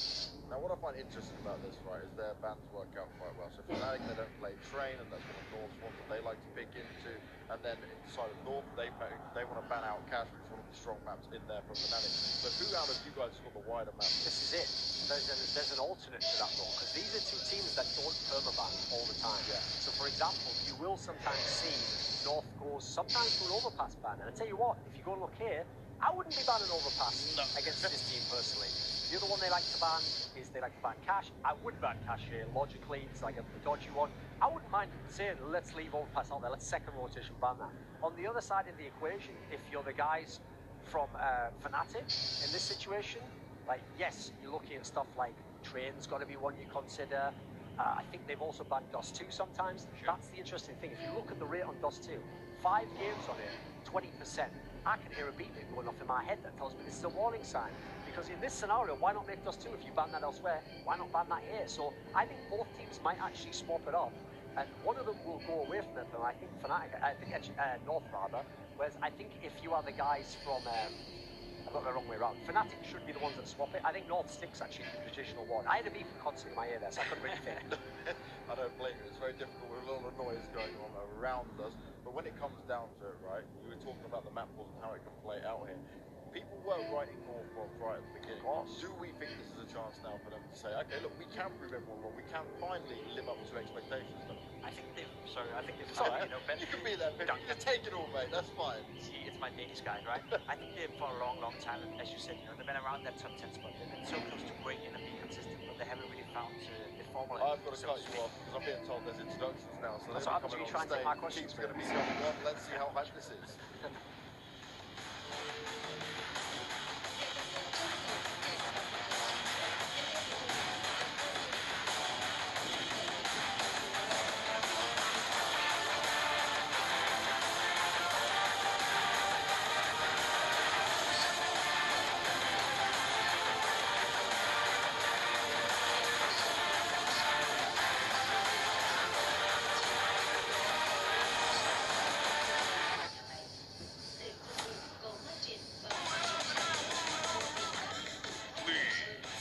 Welcome on stage, North.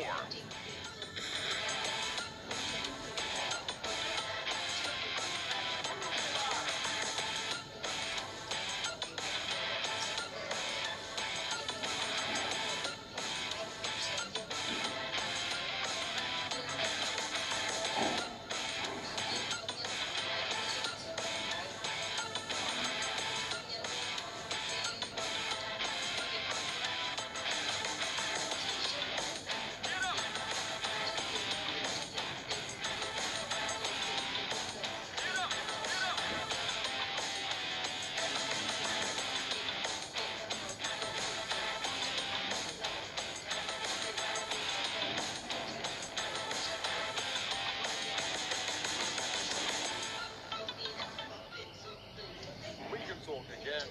North and Fnatic going head-to-head coming onto the stage. And Pim, I'll let you continue on what we were saying about North then. Yeah, that'd be cool, huh? What I did say is North for a long, long time has been very close to breaking through. I think the only thing they need is consistent performance before we can once again start to talk about North being, a decent top team out there.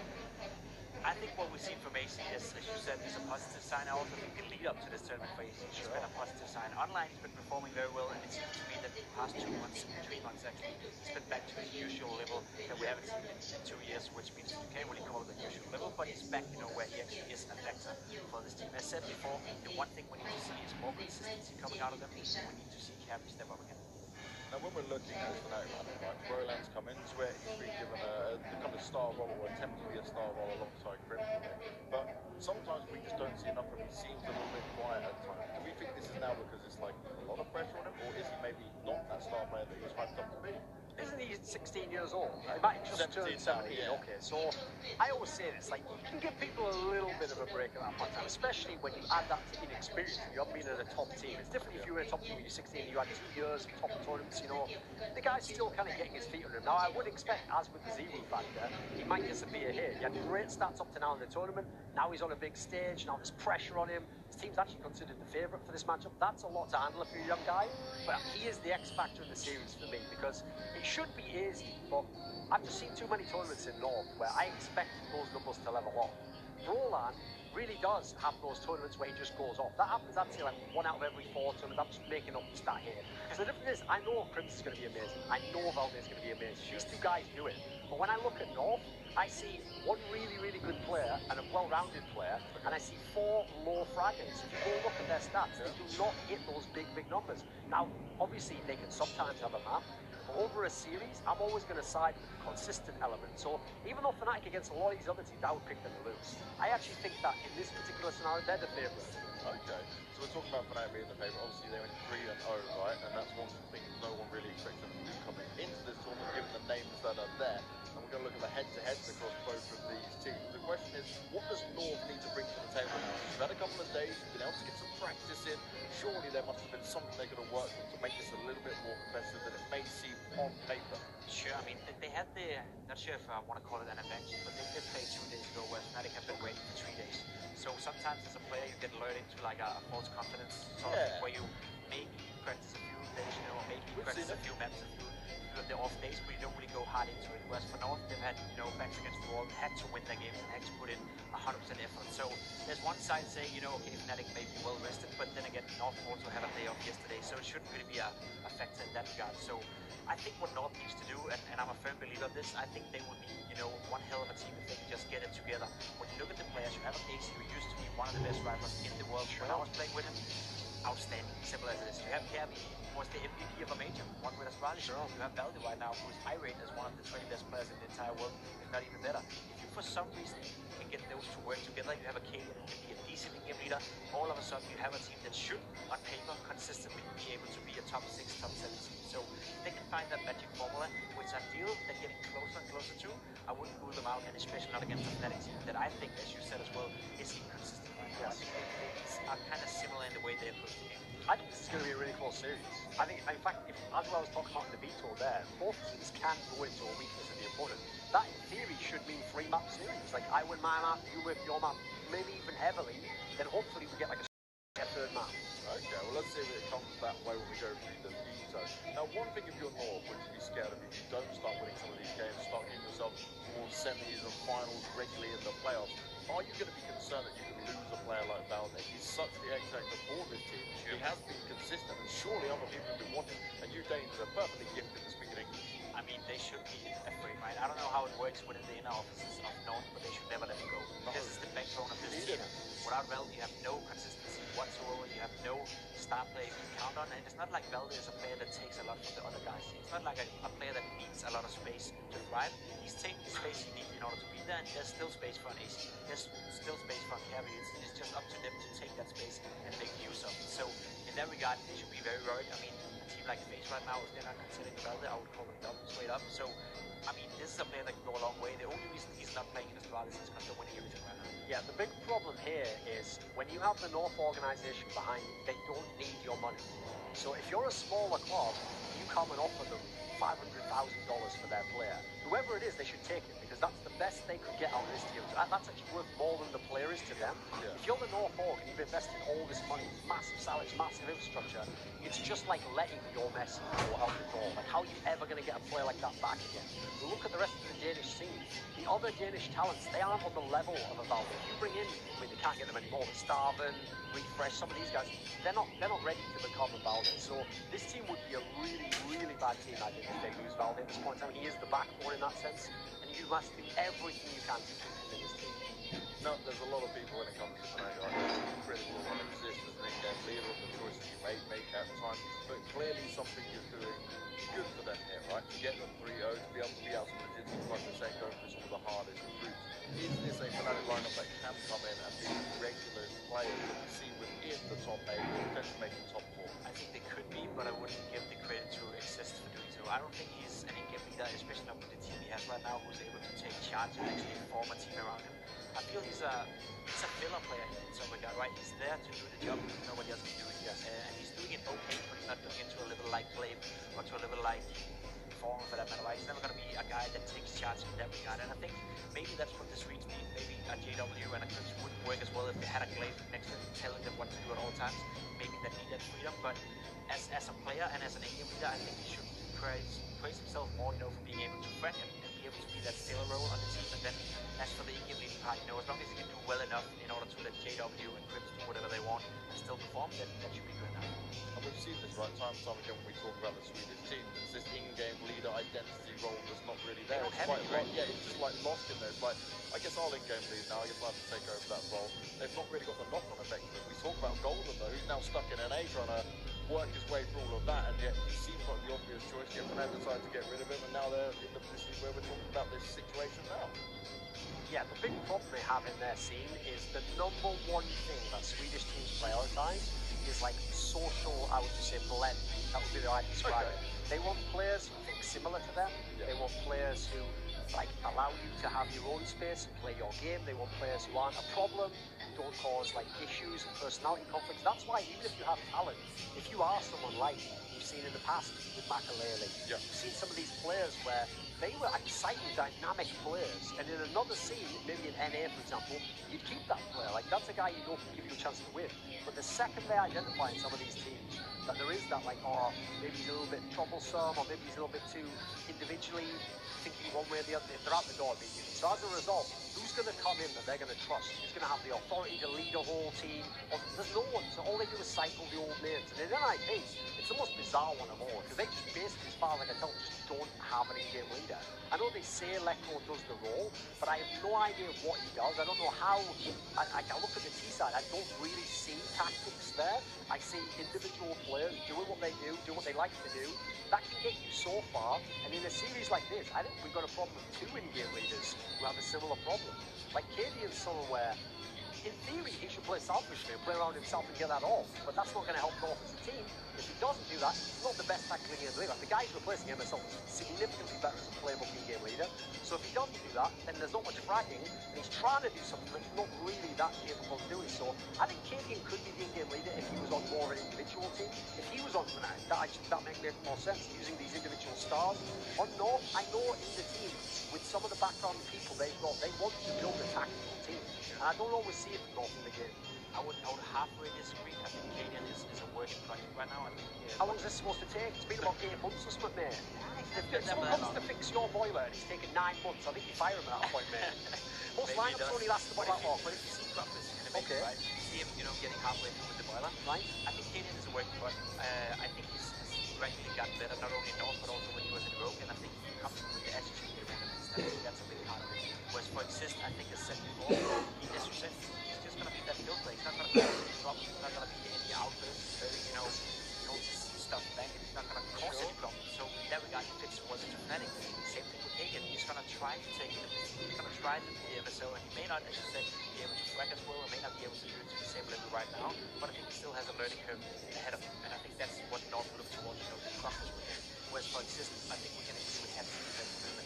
Never gonna be a Yes. Here's the thing, right? Oftentimes, like, they say that your character is your destiny, right? It, like, defines who you are. The thing is, cause him has changed so much about himself. He's improved, he's worked hard, he has this optimism for everyone. Vitality can be so good if they just get it together, if those players come back to form.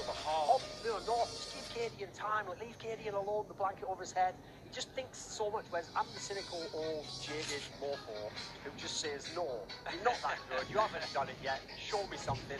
What have you done for me lately, as my girl Janet J once said? Well, also, Duncan, you got to think of this. He just said about, he's a working project. Well, my boiler needs to be going all the time, right? I can't really deal with our project boiler. I like the temperature to be warm, I like to feel in a good place. Luckily, they are half decent on Inferno. There you go. And talking about Inferno, talking about fires, and talking about Hell, don't forget you guys can unlock yourself some new skins at Hell Case. We try and get back into this. I don't even have to cheat anymore on me, so I'm just leaving the hell out of this as we go through. We get the train ban come out from Fnatic, a cast ban from North, so it did go as we predicted on the instant. They didn't want to float it. Get ready for this North Dust 2 pick, because they've left the door wide open for it. So if you're the Fnatic guys picking this, listen, North will play a bit of Mirage, they don't mind that whatsoever. If this is a Dust 2 pick here, they've gone with Nuke. Now this is wild. I think this is a pretty crazy pick, because here's the thing, it used to be the Fnatic Permaban, remember? They used to hate playing it, but there's a reason they don't ban it now. Like, they are willing to play it now. Okay. If you think of some of the players they've got, a player like Prims absolutely can be suited to our map. This guy who has amazing game sense, really knows how to play a spot, so I like that we got to Inferno as the decider. Eventually, I'm actually kind of, like, I think it was clever in this sense that at least they could second rotation ban Dust 2, so we're not risking that one. Again, as I say, the punish pick from North is the interesting one of Nuke, because I actually don't think Fnatic's really done that much of a punish overall. Like, I think it's the more map they pick because it's the one they love. It's the one that they've always liked to play for the last year. So they've just gone for comfort. North's gone for a cheeky bit of a punish, and then the decider a little bit more even. But actually, I don't know on this one. This is a tough one. I think the decider might change our pick on this one. I would agree. I would say though that Fnatic are bigger favorites on Mirage than North is, right? I think that's the simple outline here. So Mirage and Fnatic are more likely to win that one than Nuke and North to go hand in hand. So I think the favor plays out to Fnatic here, and I think they're okay comfortable with the Nuke one. The reason why North is big Nuke is obviously because we're Danish. They're Danish. Now I say we, right? But they always feel comfortable playing on that lane. Always feel comfortable playing in the CT side where you know communication is key to be good. You make the proper rotations, you make the proper setups. It doesn't matter how well you play, almost. You'll always get the frags, you'll always get into crossfires where you can have an off game and still put up 20 or 25 frags if you're playing it quite well enough. That's why Glaive always is so good at playing Nuke for Israelis, for example. So in that aspect, I like what Nuke and what North have done with Nuke, but I'm not too sure that it's going to work too well against Fnatic, which is, as you said, we have a lot of those role players and have a grip to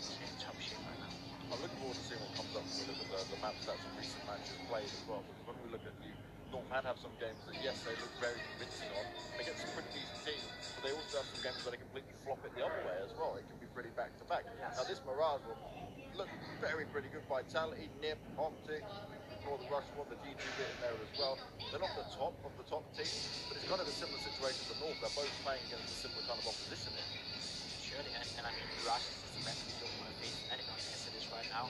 You have Crips, potentially one of the best CT anchors on that map. Him around connection, him around on short. He's been switching up positions a little bit back and forth, depending on what iteration of this lineup Fnatic's been playing with. But he is so good on Mirage. He's one of the best to play that CT position. Whereas for Twist as well, a guy we haven't really talked about, I think he's one of the most talented players in the entire world. He gets to show it time and time again when you're playing FPL, when you're playing those pop styles. You haven't been able to translate that into the server on a team yet. But again, as the optimist that I am, I think that there's potential for him for the future as well. Whatever that's going to be with this iteration of Fnatic, not too sure. I think we would have seen it by now. But the individual skill level he has and the abilities he has to go off and just take over a game whenever he feels it on a map like Mirage, it's insane. Well, he was one of the key players as well that on that Nip map, right? If Twist didn't perform to the level he did, especially when it was on Mirage, they probably would have lost that. They could have been in a completely different scenario and how this all worked out in this 3-0 position for us.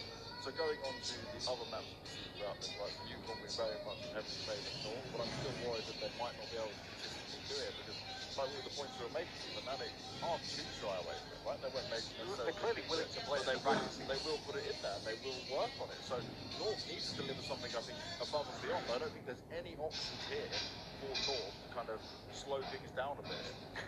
Just like the fact that North have lost to the Pro News, that's interesting. Anyway, that's what I was talking about there. I mean, I agree with you. North is a team that has to play on all cylinders. It's a team that has to play to their absolute best abilities if they want to be Fnatic. Simple as it is. I think North, as said, is still a work in progress. I think they're still getting better, but it's not to a point where I right now would call them favorites coming into this matchup against Fnatic. I think there's too much skill on Fnatic. I think there's too much experience, and I think they have that X factor in Crips, who you always know is performing to a very high level. You obviously also had that in Valve, but not to the same degree, I would say, just yet. Yeah, the key thing for me is, like, if we take, I'll take one player from each team. So Twist, as Tim said, a lot of potential. We know the skills there, rarely shows up though. The player like that for North is Kirby. We know this guy has insane aim. We know he can, if he gets, he's a very streaky player, but if he gets rolling, he can go really, really insane. The difference is, like, if Kirby shows up, traditionally it's going to be the other player for North. They got Brawl as well with in the wins in Fnatic, so I feel like, yes, overall man for man, Fnatic's got the better players. Map pool wise, I think actually they've slightly been able to shake out this Vitor to get a little bit of an extra edge because North's gone for what they think is like a cheeky pick here. I would have preferred they just went right into that strength of Dust Healing, which you saw Fnatic immediately ban right afterwards. I think it would have made a lot more sense. So I think everything's loaded here for Fnatic to edge it out and take what a lot of people predicting would be their series, but potentially a close one. Probably 3 maps, I'll say. 3 maps will be very interesting between these two teams. And now we're going to look at which way do we think this one's going to go, right? Which way and why do we think it's the first way? We've got a little bit more time to play with on it. So for me at least, I'm thinking from what you guys are saying, this is going to be close either way. Pimp, I feel like you're leaning more towards North, and Duncan, I feel like you're going more to Fnatic. So Duncan, start with you. If you look, even in terms of the win rates, you saw there the win rate for Fnatic actually looked better on North's pick than it did for North. Now, with that said, North have played more opponents, North have played a couple of teams that are pretty good in the world, even if not necessarily just on that map. So I think that kind of evens out a little bit. The Mirage aspect clearly goes heavily in Fnatic's side. Like I said, for the last entire year with a bunch of different lineups, this has always been their home map. And as Tim said, it's not really a coincidence. It's because Crips is one of the best players in the entire world on the CT side of this map. That's going to win you a lot of Mirage games if you're winning CT side. So then you go over to the decider, and that really will be, for me, the decider, because both teams, it's a little bit shaky on this map. I know you think historically, come on, Inferno, of course that's a Fnatic map. That isn't the Fnatic that we're watching right now. So I think when it comes down to that, anytime you get a map that teams are shaky on, I go with a couple of factors. Experience and or skill. And I put both of those at the moment on the side of Fnatic.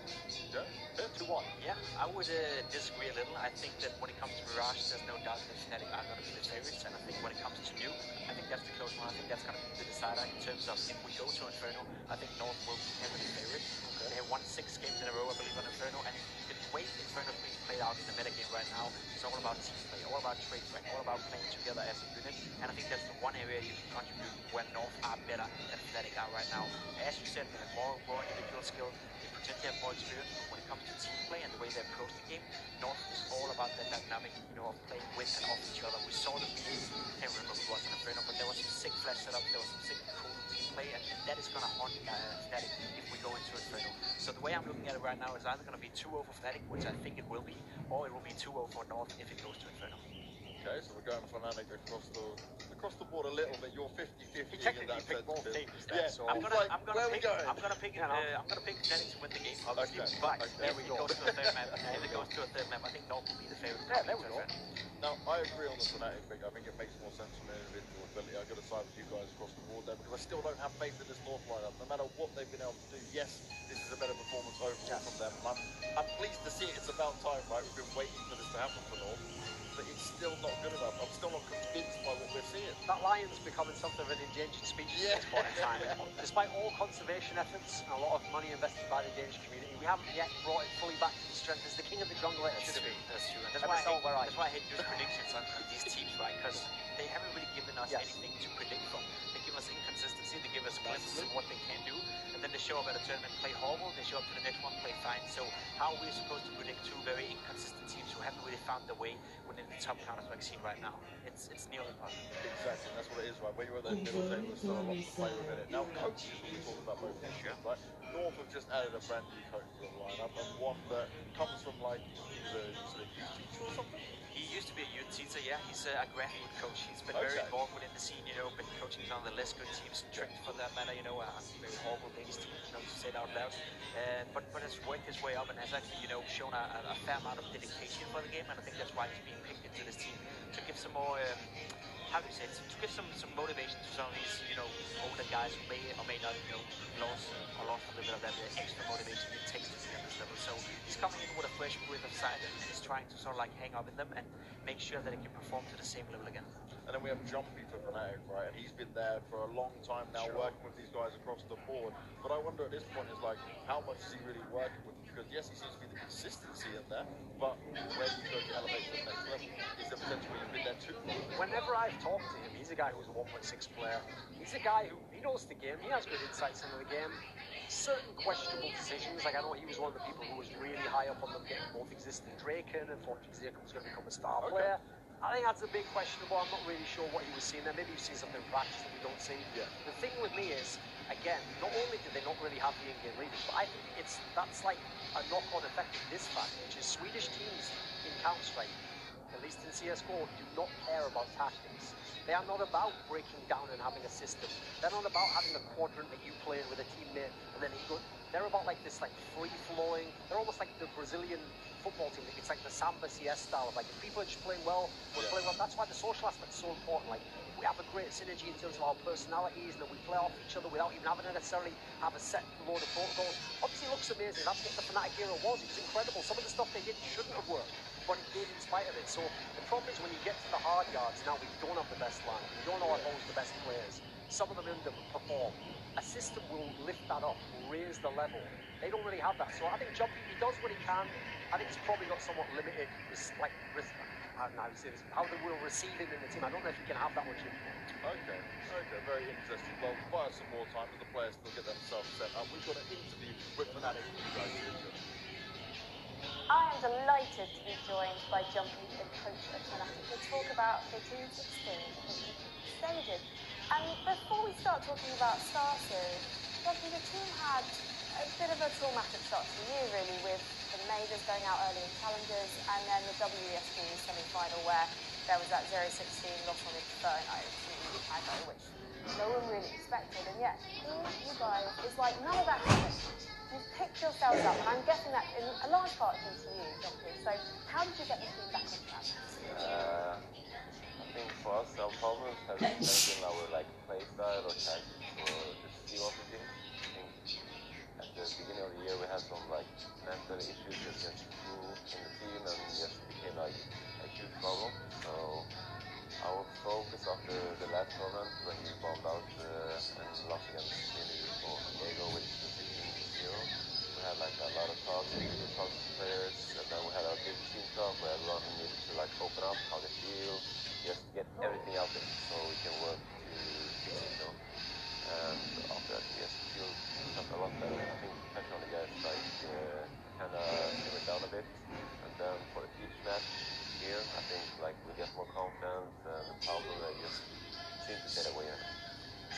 from like a sports psychologist? No, but we are working on something interesting. Is that top secret? Not yet. Okay. It's something that interests me a lot because we see this with a lot of teams, that confidence thing. So what do you do in a game, for example, like your game against NIP where you lost the first map over pass? What was the confidence in the team after that? Because it didn't look like they did not. No, I think it was like, I felt like a bit confident, but still, like we had all the history behind us, so it's like the first match after all these talks, you know, still have a bit nerves in it, but we still felt that we played some good CS, so we just took the good parts and just kept on going. You've got some incredibly experienced, legendary players on Fnatic, and then you've also got 16-year-old Brolin, who turned in a 1.35 rating on that qualifying match against Vitality. An incredible performance. I'm guessing so much potential there as well to grow as a player. So how do you work with him, given that he hasn't got the experience of the other guys? I think it's important to help him keep his confidence, because I know it's like always tough to go in to a team as a 16-year-old guy, like playing with like legends of the team, as I said, and keep your confidence when going against you. So I think the main focus is like just try to get him experience, keep his confidence, and just let him go on. And see the world as well. Yes. It's fantastic. I wish I'd been to Shanghai when I was 16 years old, but I think I didn't really leave my bedroom that much, to be honest. Now, you've got North in the quarterfinals. They have kind of had an opposite route to the playoffs because they had some tough matches at the start as well, and it looked like they were going down and out straight away, and then they fought their way back, and now they're going to be facing you guys. What do you think of their performance so far? I think it's like kind of nice to be in the 0-2 and then just turn it around and go to playoffs there. Just shows composure and strength acting in a way. So it's no easy team to beat, but I feel confident that we're gonna do it. Well, I feel very confident actually having spoken to you, Johnny. So thank you so much. Good luck to you guys in the playoffs. And well, we'll see what happens when Fnatic meet North. We'll see what happens very soon. But the question is really, Fnatic can feel confident all they want, and Frankie can feel confident in what they are saying, but it's all about what happens on the server and how the players are feeling at the time. And that's what it's been about for both of these teams, realistically. Here's the thing about this matchup that impresses me from the Fnatic side, is you look at North, some of these players don't have a lot of experience at the top level. Cadian's always been hanging around the bottom end of tier 1, top end of tier 2. Cade is pretty fresh in the whole scene. Kirby's still a very young guy. They don't exactly have the most experienced squad, and yet they are literally at the same level, almost neck and neck, with a team with JW, 3-time major winner, Cribs, 3-time major winner, Exist, 5 major finals, won one of them. With that level of experience, like if this was sports, that level of experience just keeps going. Like you get better and better and better as your age goes on because you add your skill to your experience and you become a better player. Counter-Strike is a very cruel mistress in that sense. Like you can be on top of the world a year later. If you don't adapt, if you don't keep your skill level up, you can be playing against people who are completely inexperienced and they might beat you in the game. So the idea that Fnatic's even in this position, a little bit depressing. They have to do a lot, in my opinion, if they ever want to become a top team again. And the thing is, can they ever become a top team team? Because we're talking about this, right? There's multiple lineups all fighting for these top 3 spots, right? North have always come out and said that yes, we want to be one of the top teams, we want to be challenging the best. The same for Fnatic, they want to relive that glory from the olden days. They want to bring back the memories to some of these younger players mixed in with the experienced players. But is it realistic to happen at this stage? And I'm not just saying about going up against the Shrines, right? Because they're in a league of their own. Even challenging like your Liquids, your Navis at the moment. It should be realistic, and I mean, if you look towards the Swedish pool of players and what Sweden have to offer in terms of skill and talent, I would say yes. The problem is it's spread out into different teams right now. NIP has a decent rush, you know, there's elements from that rush that you would like to put into Fnatic, and vice versa. The problem is it's spread out. So right now, I would say no, I don't think this iteration of this Fnatic lineup is ever gonna potential. I think a guy like Roland, he has a bright future. I think Twist may or may not have a bright future. Cribs has been a star for many years now. JW, I'm a little bit unsure whether he's going to keep it up, you know, but he's rightfully still there. The problem is it's not to the level of a top 4 team. So if you could combine NIP and Fnatic and actually make a decent team out of that, then sure, I think they could form a team that could be a top 5, top 4 team in the world. But as it is right now, it's spread out. They don't have that heat clear figure, I guess, within the Swedish scene that can take them that place, right? In Denmark, we have Blake. In Denmark, I guess we used to have MSL as well, who could give us hope that North will be a decent team one day. But they don't have that at all. They have Dalton, he's currently playing in NA with a team that is also a little bit of a lackluster right now. So, no, I would say, to make it very simple, but for the future, yes, Sweden definitely has the talent that it requires to be a top nation when it comes to play. Is there any option, though, just to kind of look at this point? Because for me, I'm thinking, if we do change it from the players, like, if you got rid of a JW or a Crimson, for example, even if they at some point decide to retire, you've lost so much experience in that, and then I don't see this young talent getting to come through, right? Because we look at the teams of, like, the tier 2 of what Swedish teams right there, and you think, none of those guys have actively fit. Even they're getting on an age now.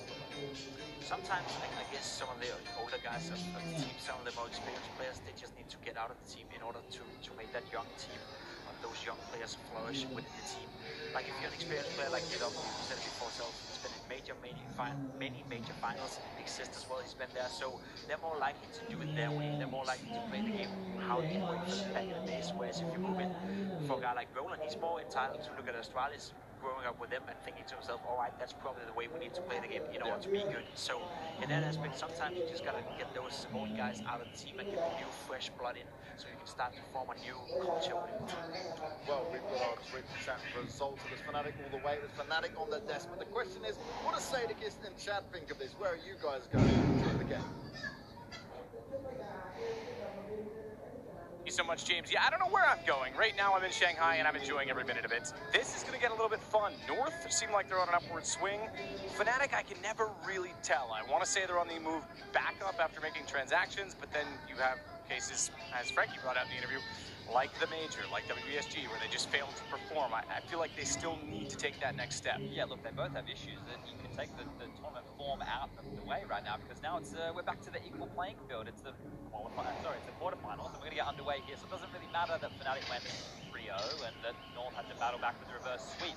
At this point, both teams just have to show up and give us a little Counter-Strike here today. A quick message from our sponsors. Yes. Loot.bet, go over there, activate StarBet for a bonus of $15 on a single type bet. Remember to gamble responsibly. So once that's out of the way, we can get stuck into the game. Momentarily, we're kicking it off with Fnatic starting on the CT side. JW has the utility with a diffuse kill smoke, and pretty standard for North. They've been doing a lot of P250s, Matt. We've seen throughout, especially on the train, in their 2-2. I don't mind it on the T side, because the Glock doesn't have the range. It doesn't necessarily have, I mean, you said it the other day, it's the worst pistol in the game. If you want to improve the burst, you can bring back some viability, but yeah, I don't mind the T side to see that it's not too expensive, that little bit of an upgrade. Cade doesn't have armor because of it, but that's okay. Right now, it smokes down, but you said it. JW can see through that and makes no mistake. Backside of Gary for the first shot. That's not easy. Sprays toward default. They've gone safe side of the box as a result of that gap and the kill, so they at least get the bomb planted. But Volvo has to hold off CT. They've got a man watching the flank, and rightfully so, because Exist heads that direction. That battle comes next. First, it's the brawl at CT. It's gone 1 for 1 each way, twice over. So now Volvo has to back off. He needs to stay alive. Again, the flank starts to matter. If Exist can take down Gabe, and inside of the site, oh, it's going to happen too, because unfortunately he's not looking away. He's been pulled. He's got a shot at least from range, but now Exist arrives and it leaves Volta middle of everyone in a blender. How does he got this? There's on the bomb. Solo on HP. They still managed to win it. Wow, that is not the start that Fnatic were looking for, especially with that flank. That should have been theirs all day of the week. They pushed it towards CT for so long to drop that smoke and actually push on in, because it took so long for that to come on in, to find any kills, to find any success. And around it started with a freebie.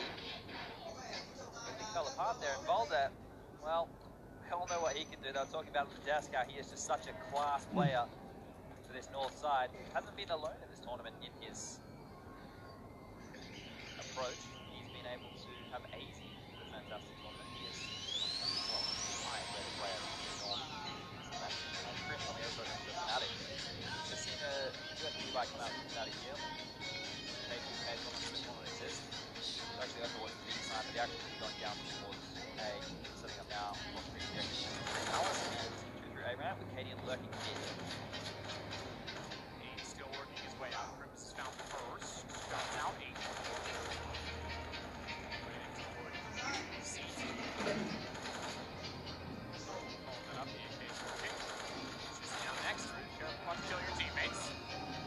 In most cases, again, Henry says this all the time. You have to shoot through your teammates to kill the opposition. Do it. When it's a gun round versus pistols, with all 5 alive, I admire that he stops shooting. It's not necessary there. You're going to win that game with or without losing your teammate. Better to leave it out. SMGs, right? Yeah. Now we're getting the first gun round underway nice and quick. JW going to the AWP. No armor to go behind that, but it's not as too much.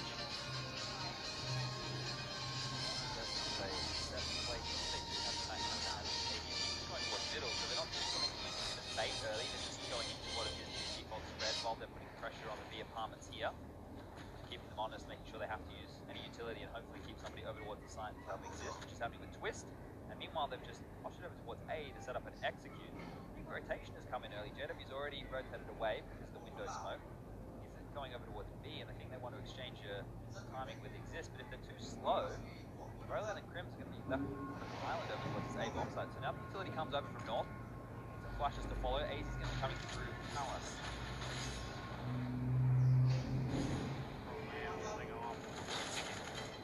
More shots his direction. Hear the window get blown out. So far, nothing's landed on him. Land goes same side. Shadow. Crim still below. Missed the shots. Can't afford that. Not against the Mac 10 either. This game gets money, and he's the one that doesn't have a rifle. That's great. Range. No hits. That's going to bonus. At least give them access back to jungle. That would have been a huge drop if they could hold off the bench, but they still have a second one there. They would have thought that was clear. Exist would have thought that's the man waiting for me. He's right, he has the right of passage, but he gets shut down immediately. After the round over, yeah, because again, they don't get back there. Just to note, the reason that Fnatic were probably very sheepish and JW rotated over towards that B bomb site as well is when teams tend to save those bonus weapons, at least in the current meta, you're seeing more of the B execute come out, right? You're seeing the wall smoke over towards the pillar, the Molotovs onto the bomb site, and then they jump out with the SMGs to open up the line to sight, and then the rifles will fight from the balcony position. Because you know you're dealing with a B bomb site with low utility, and most teams go for mid control, they go play a cat, one mid and one connector. You can normally, really hammer down towards that player. The A bomb site tends to be easier to execute on and retake. So it's been towards the B bomb site in current times, they've just thrown a bit of a fake there, right? They've thrown utility, they've kept them honest, and they've executed on A. They've only had to do with 2 players, get a lot of territory, and everything worked out fantastically. Now they're heading towards the B bomb site, but Fnatic is still able to scrape a buy together based off of those saved weapons. It's not that bad for the Jeremy goes super aggressive here. Tag through the wall. Game will eventually go down. The nade to follow up the early damage, and JW swings once more. He's got damage twice over, but can't find kills on the off. That gives Twist the invitation twice that he capitalizes on it as JW continues to fire back toward the van. That time he shows his speed and grace. And Fnatic make no mistake to pick up the round. So 3-1, they get on the board. Good call to save in the previous. Money builds, but again, this starts to hamper that set. One backwards, right? It's one step off of it. What we have seen in common occasions is, rounds going back 2 rounds, 1 round, 3 rounds, and that way teams are doing a lot more saving once they get blown out of bomb sites. So for the CTs, it doesn't feel like there's as many retakes, especially in that first half, because you want to try and get as many rounds on the board. You have to start doing it when you swap on over to the CT side the second time round. It's going to be a very quick mid blitz coming in here, so JW is going to be tested early. Not going to land the shot. Oh no, he will actually. And hits Cadian. He's hitting everything. He's only got 2 kills out of the 5 shots he's landed that we've seen. He's like 3 people. Still all counts. That's a lot of damage. He instantly knows that he can't have any more impact on him with the AWP. He's going to rotate away, and that leaves Crims basically maybe sitting middle alone. So good. Look, he's been playing this position forever. If you go all the way back to when he was in LGD with the likes of Olof and Twist was in his team back then as well, he was still playing this position. He was getting it done then, so those players who keep it over the time changes the meta. Continue to focus on the top of the smoke grenade. He only has 3 to deal with now. He goes over towards Palace, Mulder and Cadian, seeing if anybody wants to go aggressive towards middle of that tag. Cadian means they can't be too aggressive. They're still worried about the window boost. There you go, look at this. He's just prowling around middle. Damage as well on the Cadian makes it viable for the M4s to get a one-shot kill. Getting it from that matter of one-shot kill. The AUG and the AK will have better fortunes against the full HP players. Bomb's still down, Mulder just bleeding it out. He hasn't been really done it was last year. Ace made up for that, hasn't he? Easy step back up. Yeah, absolutely.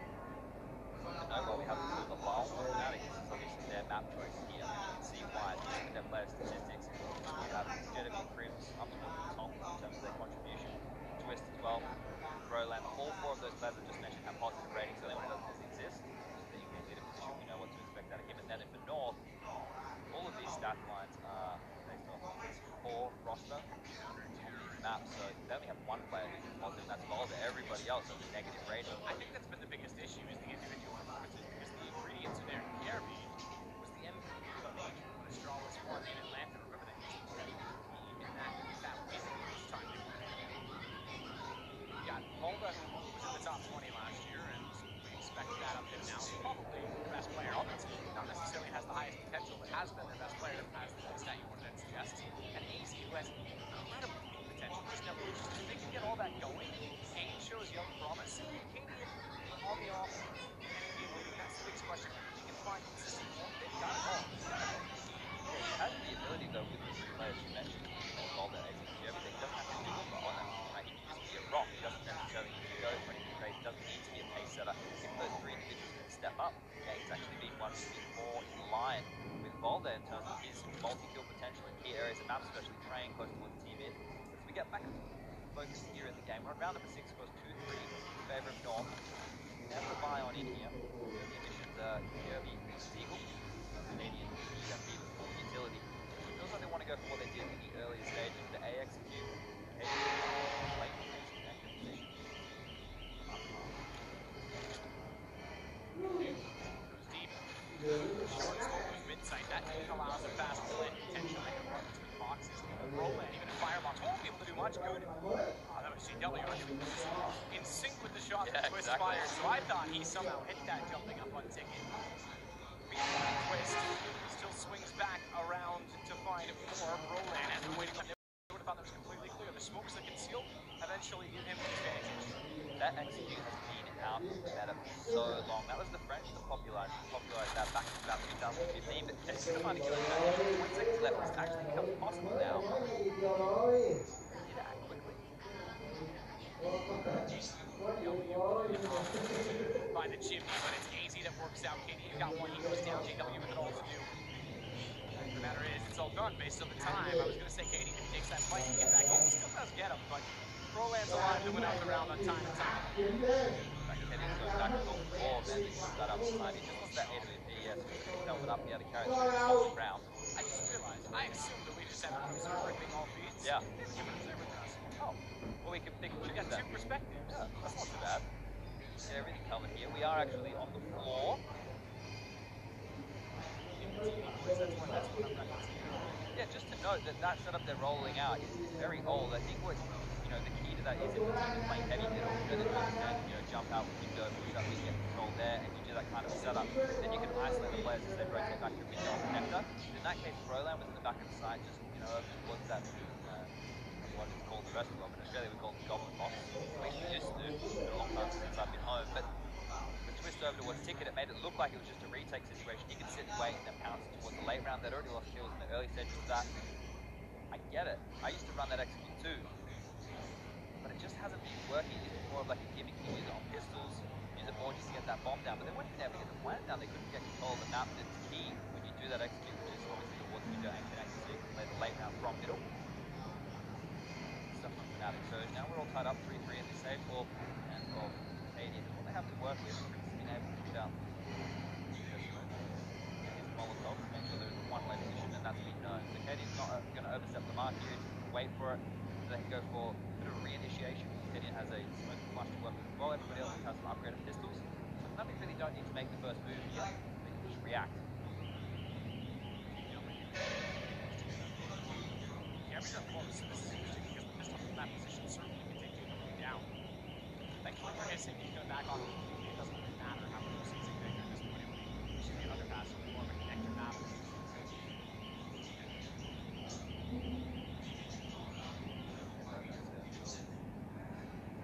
So, I don't think there he is.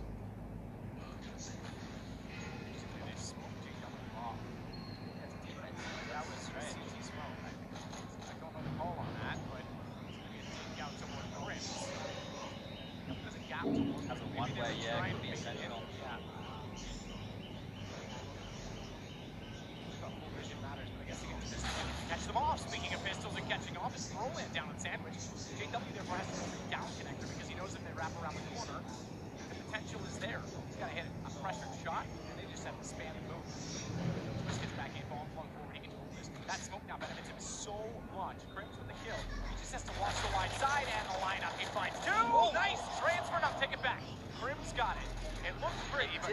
did get it. Twist has fooled us twice now in the early stages of this game.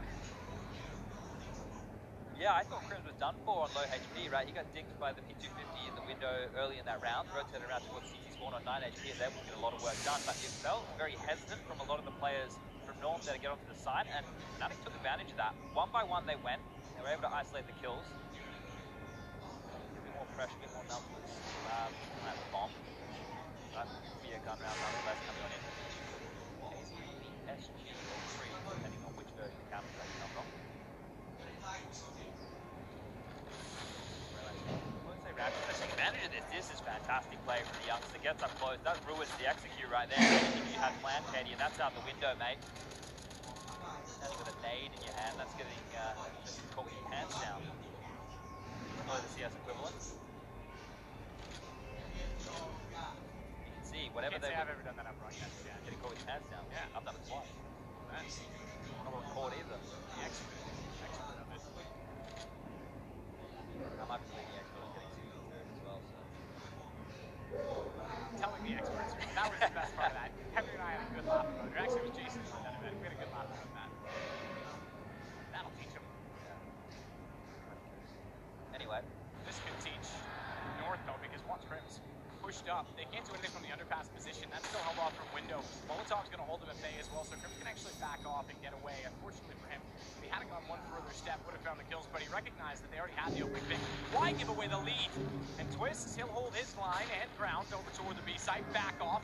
They've got the second off in JW. It's just an absolute bloodbath for these AWPs because Fnatic come back from 0-3. They now have a 5-3 lead. I'm going to call this one done. I don't think that bomb gets any further than this, but the rotation's already in place. It's kind of map for Orbits like JW and Twist, although they don't have to. I know the lineup there, man, is very enticing, but X-Ray. I'm just going to see if he can make sure he can take his guns away so they can't play off them.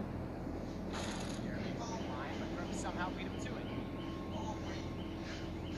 Get away. Cade will go back around. I think that opening on the CT side for Fnatic is quite easy because the two of them can move around the map very fluidly, but when it comes to the T side, that's where they've come into issues, right? They've traded who's the main orb a couple of times. And that really makes it difficult to structure if you are the GM leader of Exist, if you are the coach of Jumpy, if you don't know who's going to be the main orb, you don't know who's going to be able to wear, what abilities do they really have, what lines they like to take. It's a little bit more difficult. Not going to wait yet, 5-3 in favour of Fnatic now. Another come around to the north. Not a lot of utility this time, so they're going to have to take a lot of early fights. Going over towards middle, it's a bit of a pack. They wanted this quickly. JW will find one, Twist will get taken down, so two ops position towards middle. Now territory has been taken. Jeremy holds off on JW, but not before he can get called up. Crims takes the nade, and Gade throws him from the other side. Somehow Gade does actually get Crims. Patience pays off. He wins out connect. Not an easy task against the man mentioned. Crims can still foil a bit here because if that smoke dissipates and there's still forward connector, he can stab him in the back of the catwalk. He's going to have to be quick. Timing. He's going to have to be quick about it. Gets another chance at it because Browan's left alone in CT. And he's removed. No kill from him. Almost makes this impossible. Oh, I say that. And Browan somehow gets up on top of the ticket booth with the smoke down. Going to try and plant off of it, but his gun barrel reveals him from Easy's position at Palace. Finally, no one's getting another round. A bit jumpy there from Browan. Remember, as a youngster, he's been thrust into this team as a prospect of the future, and he's playing with absolute legends in the game, and Swedish side of things. Multiple major champions. This from the P-Days Bowl, we've seen JW and Crims won majors together. This as well has been around for as long as I can remember. I guess back in 2013, it's just been a while since he decided he wanted to compete at this top level consistently. Now it's seeing more of a default aggressive goal. This duel here against JW, he's won it a few times. This time, we'll have to just bounce back immediately. That's a warning shot. They're going to have to use utility to clear out that position. Stay away completely. But it is an area of the map that they will have to take control of at some point, especially with this default spread they have. They weren't close enough. If you know the orb is close up mid like that, you have to have support. So you can normally, lurk onto a bomb site or exit onto a bomb site. You're set up for that, but we can see any map. They're all over the place. One towards a ramp, one towards Palace. Very passive.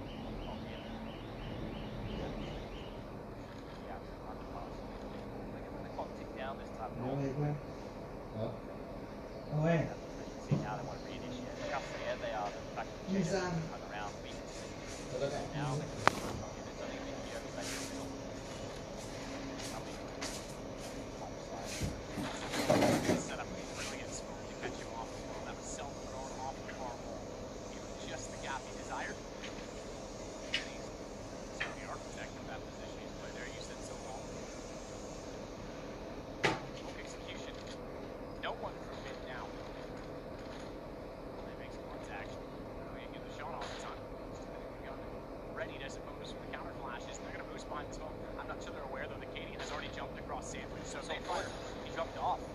stayed there and wrapped in even with the boost. If they were preoccupied, he could have caught that off. They know he was planting. They saw it before the drop, so they had the lineup. But this is Katie. Oh, he missed it. That's exactly it. He didn't see it. He saw it the first one, didn't realize that it was there. And Volda turns to perhaps dismay because he's suddenly left with it all to do. He's started off well at least, but time is not there to win out the rounds. He could have changed that. I still don't know that they gave themselves enough time even to recover. Yeah, I don't think there was enough time to get into that, even if he was able to pick up a double kill in that situation. But Fnatic is definitely steady now. You can see how scared North were. So they need to be either a little bit more direct, which they were in the previous round, and they got wrecked in the middle again. They got picked off. They did trade though, so they made the round interesting in that regard. And a lot of pressure over towards Broland, so maybe the faster approach will work against Fnatic here. Traded pistols, grenades, there's a faster approach on what they bomb. So it's going to be a pounce out of Absent. Broland's locked down a ramp. At this point, the attack has been completely stifled. They can deal with Abs. Broland just holds off a ramp. You can't push to that smoke. North able to get through and then think better of it. Drop back and wait out this A-ramp smoke. Don't use the hold it against the kills, or let's say that the Carthage Curse comes live and they're going back through T-Spawn, seeing if they can find any rotational pushes from Fnatic. Never pushed up. This is interesting, the Orb.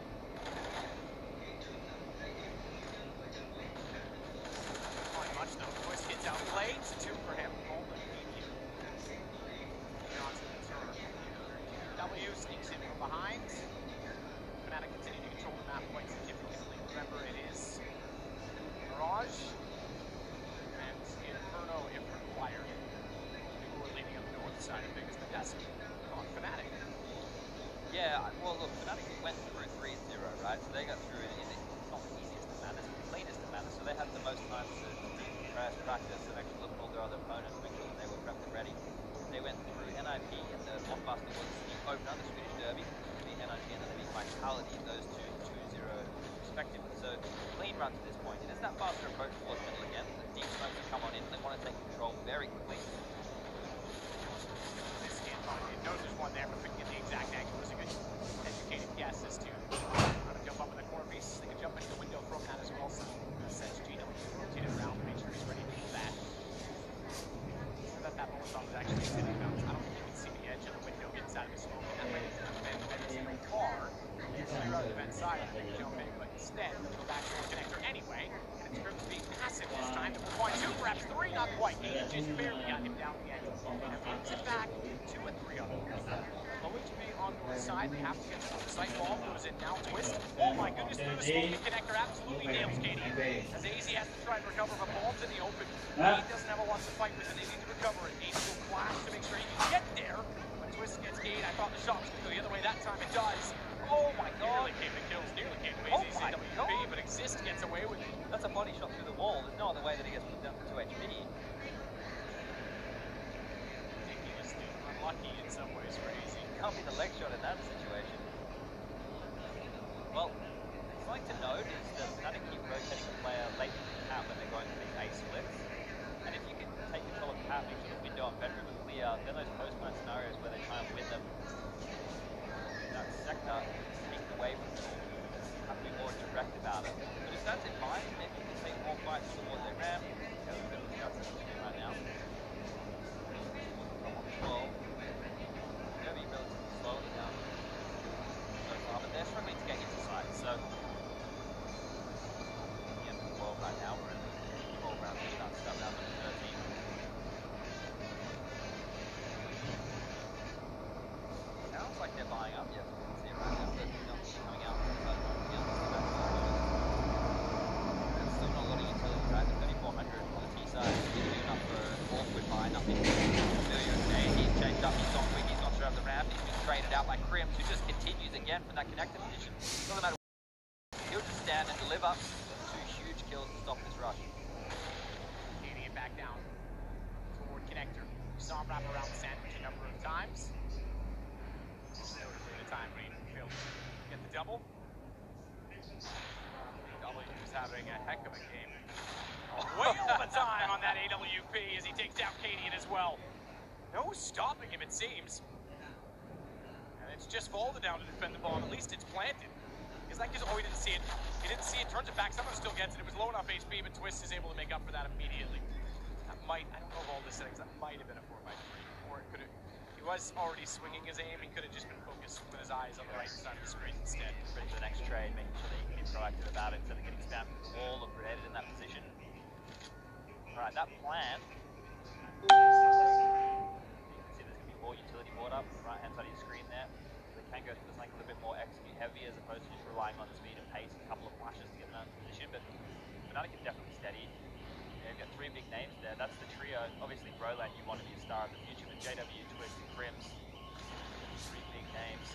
Counter-Strike.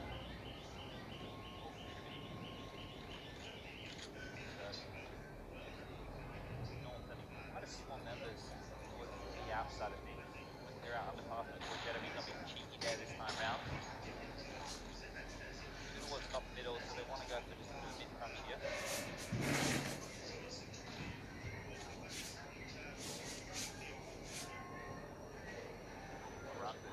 Draw the attention of Crims enough here, or he's going to get some chances to transition catch it. But JW spotted some underpass, and now he doesn't back off. He wants to use this box to his advantage. Maybe going to bounce out a little bit late, has a player close catwalk to swing and help the strat. So they are throwing that Molotov to bounce every time, even though JW still has an angle from defense. Bunkers. Ideal if JW was there and he shot, and then we could have been perfect where he was, but it didn't happen. It still gets them toward the boxes. Definitely heard the double scope there. Just to know, oh, they've got corners. This is actually smart because they know he's playing back by the vents. They can walk this out. It's tricky because that's very well done. That's tricky because it's a small curve essentially. You're playing down below. You can't walk far if you're the lower man. KD trades off Crims. The opener for Volta still stands the difference as Broland wants to work back in. I was going to say, make note of the fact they had one in Palace the whole time. That's easy. He lurks out now, and Broland, who are so far off this, has to pretty much concede the bomb site. Flash out, he knows they're going to push through. He didn't do well at checking it, and Twist off site actually found a kill in the meantime. So, they've got a chance back into this. Kierby, he had the ball. They didn't plant it. AZ now stands with very little work with it. 10 seconds, round's done.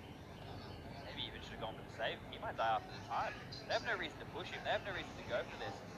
One side, going into round 15. He can take a gun down. He won't have it, and they will. Maybe he didn't realize the time. There's no real reason for AZ to continue to push forward in that fight right there unless he thought he couldn't get back through Palace. Maybe it was the case, but either way, he's going to be punished. Now QOB's 2 kills come into question because they're struggling to get on the board, and normally those X-Factor players might be different to turn up now. The scrappy buys going to come together. AZ would have had to be drop something across the team. Barely had anything left.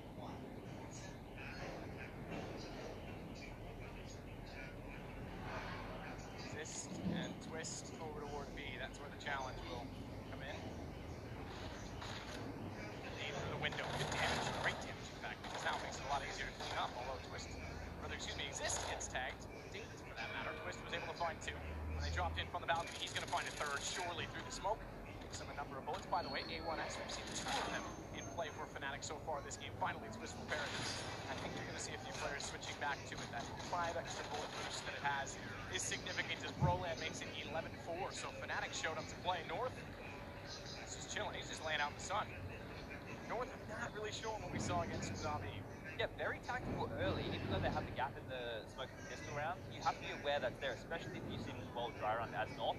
But you could see their tactical approach early, and then as soon as their game plan got shut down, they couldn't really find a way back in. Lots of poking and prodding at the AWPs with Twist and JW in the right positions when the right strats come in. The one that comes to mind is when JW went aggressive towards the apps.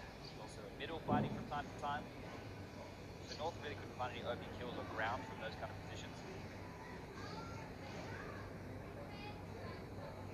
Remember, once again, this is the map choice of Fnatic. You know, I talk to some of the players from time to time and I say, you know, who's good in practice? And I know we don't use that as necessarily a metric for who's the best team in the world. That would be practice teams doing different things and trying different strats. Maybe they're just dry running, maybe they're trying mid-round calling, maybe they're focusing on something that we don't know.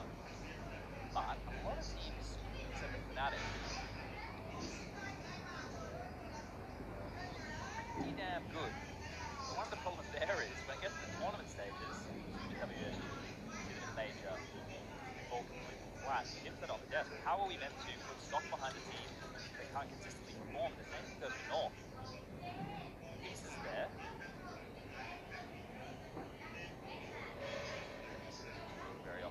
Sky's going to come in now for pistol round. Exist and Crims with the utility smoke. Two flashes for Exist. Crims will go for the smoke flash. He can get utility from North. Sort of keep in his hand. Early play over towards the B-bomb. Like here, Smoke's getting set on up. Killer Smoke. Two flashes quickly and into the side they come. Ace is going to have pressure applied. Flash will push him back off the line. The idea of the pillar has to go big, but Twist is going to destroy him straight away. They'll get one, but Twist is going to follow with the second there, and now. But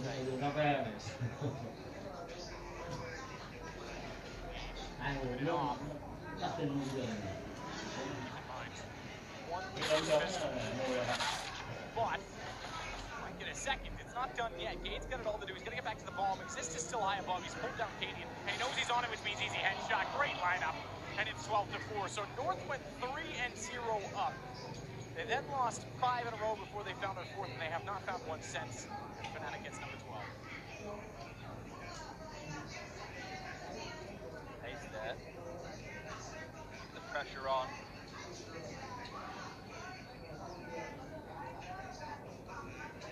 Questionable now because North, we talk about them as a team, you know, who plays the fundamentals. When you get in this position, you're so many rounds down, you're on the CT side, you could go for a force flight to try and trust back economy, but they want to take the save. They've only upgraded to a flash and 50 in the hands of Gabe. So they're not going to be putting up that much of a fight right here. Then they're going to put so much pressure on themselves for the rest of the game because they're going to go into the first gun round. Obviously low utility. Nade's flashes coming out to A. Molotov will clear out that undoubtedly position, but pushing on out, they've been able to get 2 big kills here. This one might be enough. What's the next one? Sees 2 against the wall, knows the firebox was spotted. I'm sure he saw that, so they can make that call. In fact, Exist tries to use that to his advantage. Push this flank. They heard it? This is huge. JW's all the way behind. He knows the firebox. Went for the shot early because he already has the information, so he'll swing and take it either way. Trigger Discipline doesn't give him information that he already had, and Crims follows it up. This is turned considerably. Concern for North. It's picked apart, and it seems to be all too common. We see players somehow get a CT spawn on Mirage. Just legged it there. Didn't have any problems just stampeding. I suppose after all the frag went down to the A bomb site, Hugh had a relatively free avenue. That was a key play from him right there. But the point I was trying to make about North, you know, not force flanking that situation, sure they want to give them a chance to buy in properly. Because they do play the fundamentals. They probably have all these setups they lean to. Cadian will get the AWP, just to mention. Will be glass cannon.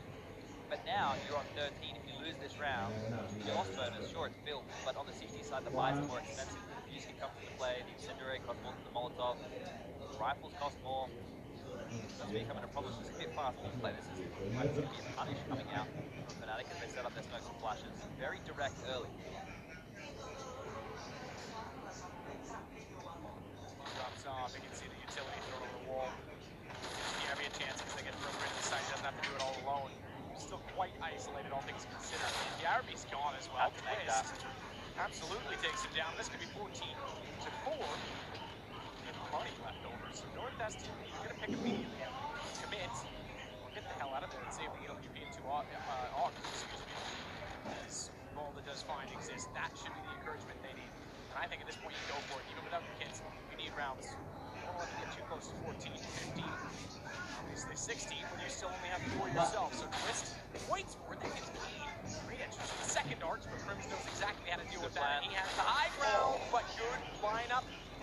They had to fight together. Damage went into both of them. The ball to get the shot. Still going to be tight here. With no kit, they're still going to be tight. Yeah, oh, just barely. Okay. So just to note that Mulder had the kill in transition, right? It wasn't moving through with the bomb down. That kill that he gets Avenue back in, and you can see what happened with Crims with the shot over towards the kitchen. Twist went reactive to that, right? Because that draws the line of sight of the CT players pre-taking to, oh, Crims is apps, look, apps. He went to swing, and the timing of the player coming up short was perfect. Punished for looking away at the wrong millisecond there. Things about Counter-Strike. A game of timing. Right now we have a couple of nades put up, so they've got top mid and they're going to nade Go here. Is it perfect? He might go down.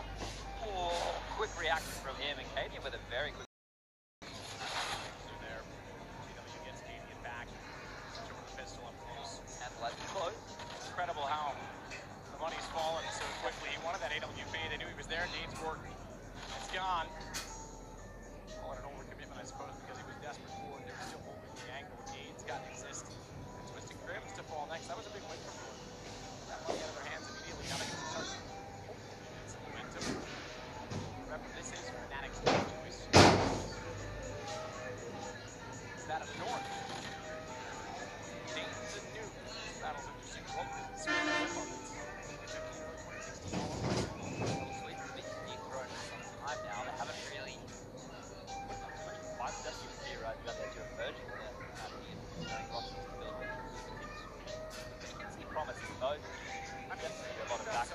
obviously. Yeah. Try that in some ways. Look, clearly the star players on the side of the build up network systems or start working out. That's a good thought. Still get a shot off the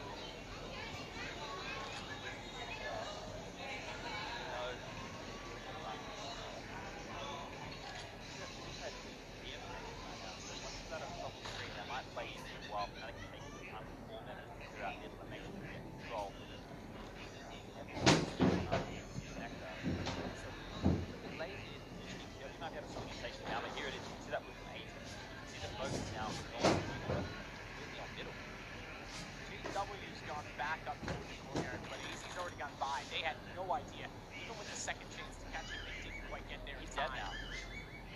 Surely he dies in transition. Wait, did Jenny not hear him jump? That's not. Really weird round match. Remember, North versus Space. Oh, we've seen him now. Didn't get the shot though, did he? Probably could have slowed that down and controlled things, but Easy's tagging. He knows he's stuck out. That's the problem. They knew that he was out of the sight. They knew that they were behind him and therefore take the ball to B, but it gets caught off. And catwalk. So North might have done just enough and found the important kill. GW has to go reverse hunting, sweep back out from the B side to the east end. It's not like that's what needs to be done. That is such a problem to go through, especially if someone has to come through here soon. This is the duel here.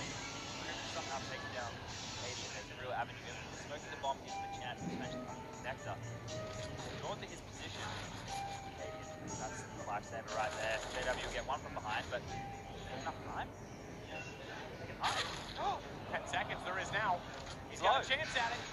Can't find it though, he's up toward the log. Wait, does he have an idea? He's got to check it. He's got to check it. Oh, it's BJW with 2 seconds left, and Fnatic find 14. The damage he did earlier in the round comes back to save him there. Time ticking down.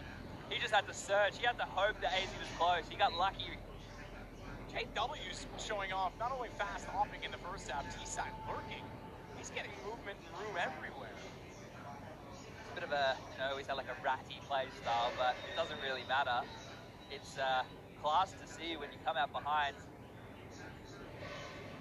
to win a 1-on-3 in that kind of environment right there. That could be the straw that broke the camel's back for North on this first map. As you can see the buy that they're coming in with here, there's compromises across the board, no defuse kits. On a pistol. I think their buy's not perfect either. 2 UMPs. They're just setting up ready for this A execute. Similar things to what we saw from North early with the lurk coming late through connector. Flash grenades come over. Try on the side of Katie, but only for one. GW follows it. Map point is what they're seeking, and it might be what they find. Able to take down Cade. Svaldo only manages one in return. Not done yet because bomb's not planted. Smokes, or however, in place. Give it easy. Seeing anyone. I guess it's math. Volda's on 3 HP. I thought they were going to try and play some trade, but he's already out of there as well. So it will be the save, and it will be map point. Doesn't feel like there's been a lot of fight from North in this game. Obviously, the T side, they need to be a bit more decisive and direct. They're the ones trying to set the tempo on the pace. It wasn't to be all the mid aggression, the double AWP, poking and prodding. Felt like North had a tough time getting into that first half. The score reflected that exactly. Now in the second half, that clutch from JW, money gets rinsed. Put himself in a great position to close the jump very cleanly, very quickly. There's only 2150 on Gade, 2250 for Katie in hand. JW has 1900. Boulder with 2250 residual. Easy with 1950 in hand. So they can, drop across the things, potentially save the buys.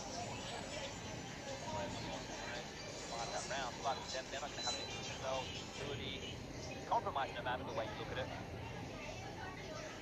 Scrap together Thanos, 75, that's the best they can do now. He's going for an Angel early, he just knows there's not a lot to challenge him on from an M4, he's happy to take that with the AK, that one bullet potential in the head. Pick me bro, he says. Take that fight, fantastically around the window. So very quickly, already applied pressure from Catwalk and connector onto the bomb sites. Down on Gate. All the AZ and KRB, that is it. That's all that remains for them, and that quickly changes to just AZ. Moves towards CT, fires in for one, but flashed off down to 15 HP. He doesn't have a loss or a lot of time left. I think this one is done.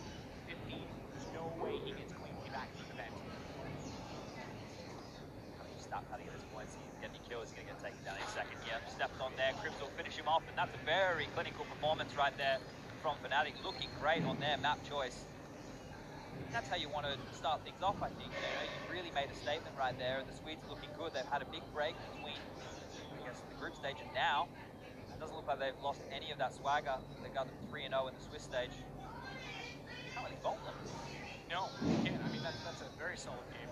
That's much better than I was expecting, considering, you know, I was saying North has been on the rise. They're looking better. Keep in mind that Fnatic, the failure at the major, they were the top-rated team by their peers. In the challenger stage, In the challenger stage, and that was a seeded system, so they were rated number 1. I think not everyone gave it number 1, but they were the top team, and they came up so short, and it was a huge failure for them. They still have all that skill, they just didn't get to showcase it at that event, and as a result, I think there's a lot of speculation as to where they actually sit, whereas with North, I mean, after beating Navi, I expect more this game, I have to say. Yeah, well, the prep work's done. Let's see what the desk has to make after the break. Check in with them, and then we'll get to map number 2 of you. Place your bets at gg.bet. Most popular esports titles. Deposit with convenient payment options. Cool mini games. And 24/7 support for players. Sign up now for the best esports bets at gg.bet.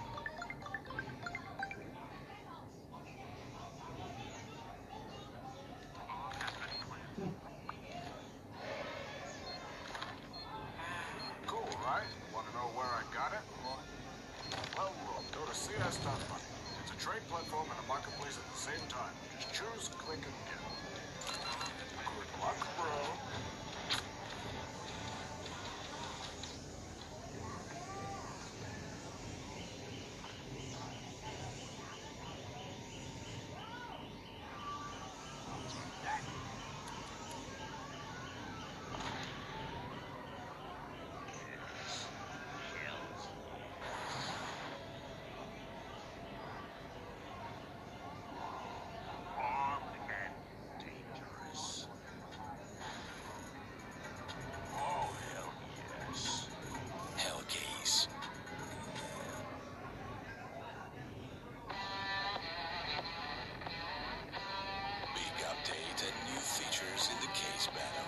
Updated and convenient interface with new options. Up to 4 users can participate in one battle now. Create and customize your battles, any number and any type of cases. Choose the number of participants and invite your friends with a unique link. Watch the best drop and win everything. Don't miss epic battles on Hellcase.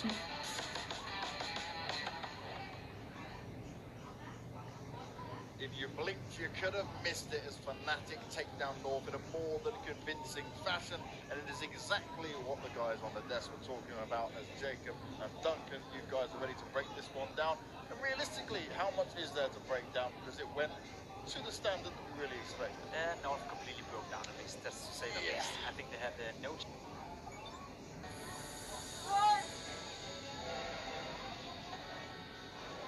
Blackjar, what are you doing? I love you. Thank you so much. Whoa! James, what the frickety frick? Whoa! Whoa! Substing. That is magic.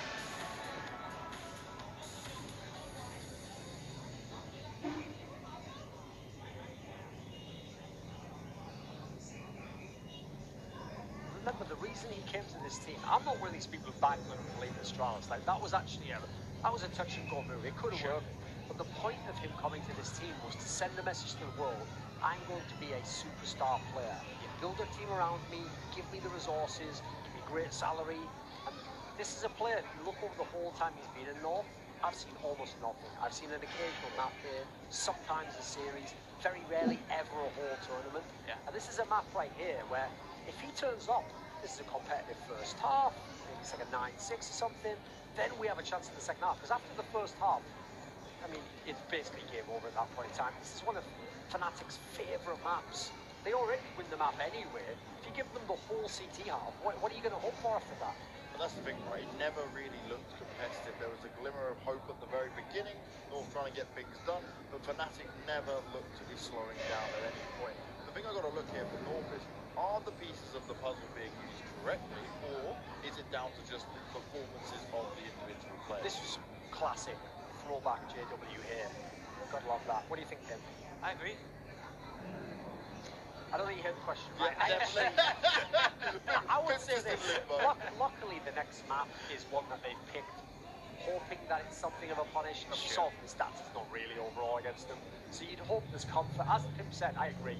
All the Danish teams generally play new. At the very minimum, they practice it, right? Yeah. So there should be comfort there. Whereas you saw here, there was never comfort on the T side of this map. They looked really lost. No, and in terms of your question, I think it's a combination of Fnatic just playing up to their own strengths, playing up to their own abilities. Whereas for North, as said, Kelvin didn't have a great game, but not necessarily, KD and North's fault that they're not utilizing the players correctly. It's just them not being good enough off the map of Mirage. I think overall Fnatic is just, not only one class, but two classes better than North is on this particular map. And of the players who turned up as well, if you tell me KD and Again are going to top frag for North, I can tell you who's going to win that map, it's not North. And that's the thing, right? You've got to look at your Valdes, your AZ, KME that we speak about coming into this and having that ability to shine. The question is, can they now mentally bounce back going into Nuke, really? Because we've seen this time and time again from North. You can get so far, but then they almost hit a block like there's just an invisible box in front of them. They can't get past. Sure, I think it's disappointing for them that they can beat this much. I think they would have liked to have at least a chance to win this game, or at least, as you said, make it a competitive half. And have a feeling, that if we won a certain key round, we maybe or maybe not could have gone into a close game. But coming into Nuke, I think they have much more confidence, in the backing of it. I think they know what they want to do. I think they have a clear game plan as well. That is something North can do very well, preparing up to the game and make sure, that they have a set plan they want to execute. Whatever they're going to be able to do so when not having AC, when not having Valde turning up, that's going to be the big question. Because as I said, they need to be friendly and they need to take charge of this game if they want to have any chance facing the guys of Chris. Nuke is a great map to reset a series. Like, if that's your map pick and you end up being good on it, it's such a demoralizing map to lose because you can get completely locked out, you can get completely frustrated if you're not a great Nuke team. It would be a great way to completely change the psychological framing of the series. With that said, if I'm Fnatic right now, it's not like North and monsters on Nuke. I'm feeling real confident going into this game. It's all about the start, I think, for Fnatic. If Fnatic start going, it's as I always say, you're playing with house money at that point in time. You can't lose the series, but you can win the series. So you mess around a little bit, you start putting pressure on them, then it's the North guys who face the pressure. And then when we're looking at Nuke as a map and how it works out, yes, we say North play it a lot here, but is there anything else they need to bring to the table when it comes to it? Because I don't think just playing the standard game is going to be good enough here against Fnatic. I would disagree a little bit. I think playing the standard game, especially on a map like Nuke, and on the CT side, that's exactly what's going to win the game for North if they're able to do so. Basic communication, basic rotation, and basic team play goes a long way on a map like Nuke. I agree with you, though, if you switch over to the T side. Let's say the North only get away from the CT side with 8, 9, maybe 10 rounds. They need to get those 5 rounds on the T side. That's where you need to see the individuals step up. That's where you need to see an AC come into play. That's where you need to see a Valde cuts out a few rounds you maybe shouldn't have won. And that's what North has to look forward to. Unless those two show up on this map, I don't think they can match the firepower of Fnatic at all. I'm waiting for this fabled North team play to show up as well, actually. I didn't see any of it on the first one. There was nothing at all. No, exactly. Well, let's hope they can get it done on Nuke. It'll be a nice discussion for us to have afterwards. If it does come into play, Duncan smiles away. But for you guys at home, if you want to grab yourself some new skins or open some cases, you can head to Hellcase and use code SLTV. But while you're doing that, we're going to go to a break, and when we come back, it's going to be Nuke. And could Fnatic be closing this out 2-0? It seems quite likely, but what have North got?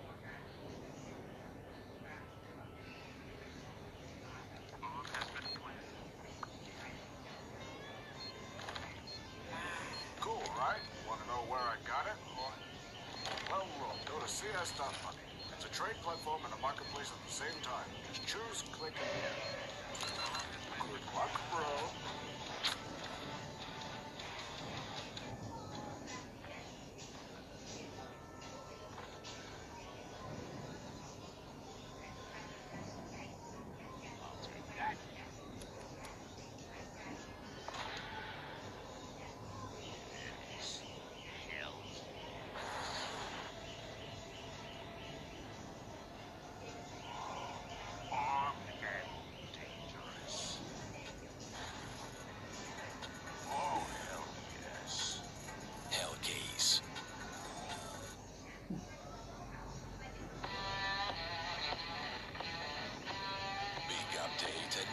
features in the case battles. Updated and convenient interface with new options. Up to 4 users can participate in one battle now. Create and customize your battles, any number and any type of cases. Choose the number of participants and invite your friends with a unique link. Watch the best drop and win everything. Don't miss epic battles on Hellcase.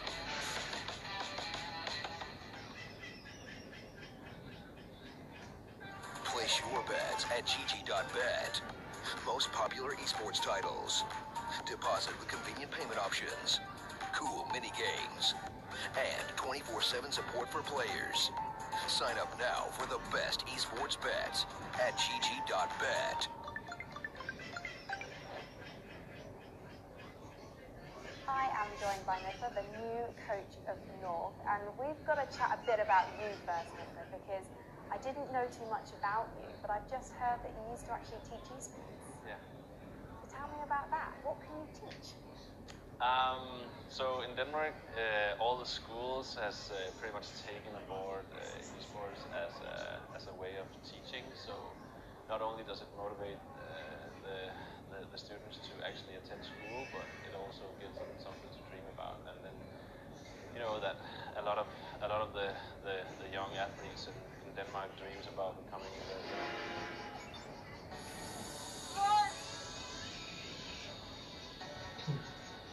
Blackjaw, what are you doing? I love you. Thank you so much. Whoa, James, what the frickety frick? Whoa! Whoa! Oh, gifting subs thing? That is magical.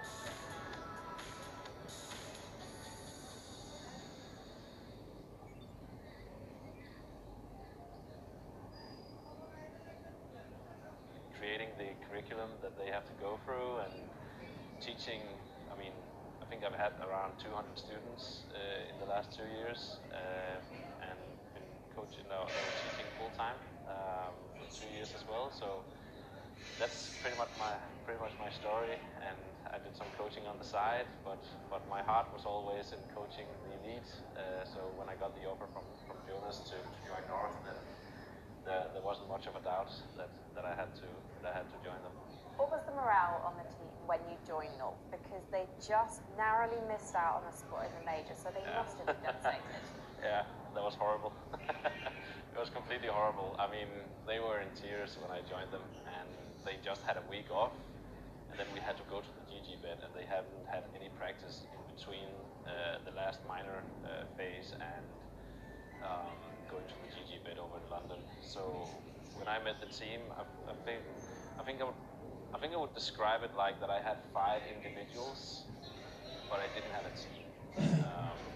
So pretty much everybody was super disappointed that they didn't qualify for the major, and they could feel that they let their own ambitions down, they let the organization's ambitions down, but also all the fans and all the supporters, and you could really feel that some of the hate that was going on online really got to some of them. So it wasn't hard to bring them to, I think, where we're trying to go now, and you can see that the process is taking us. Yeah, the morale on the team when I first joined them was absolutely horrible. You had a disappointing start against Energy in your first match, but then the team managed to bounce back slowly. So after, of course, losing to NIP as well. How, therefore, did you guide the process? I think that before we went over here to Shanghai, we set ourselves a goal that we wanted to qualify for the playoffs, and even though that we have ambitions that we want to be among the top 5 teams in the world, we still knew that we have to be realistic about where we are in the world ranking right now, and right now we're ranked 10th, and we have to grind our way from there. So that's why, looking at the teams who's attending this event, we knew that we should be satisfied with qualifying for the playoffs to begin with. So, I mean, playing against Energy, playing against NIP in the 2 first games, and both of those games is games where we had it within our grasp, as Casper also said. It wasn't that it was pretty easy actually just to pretty much clear the mindset and just say, you know what, we're down 0-2, and I mean we should have won both of those games in our opinion. So we knew that okay, we're playing Panda tomorrow, and just take one game at a time. And I mean, winning against Made in Brazil and winning against FaZe was just absolutely amazing.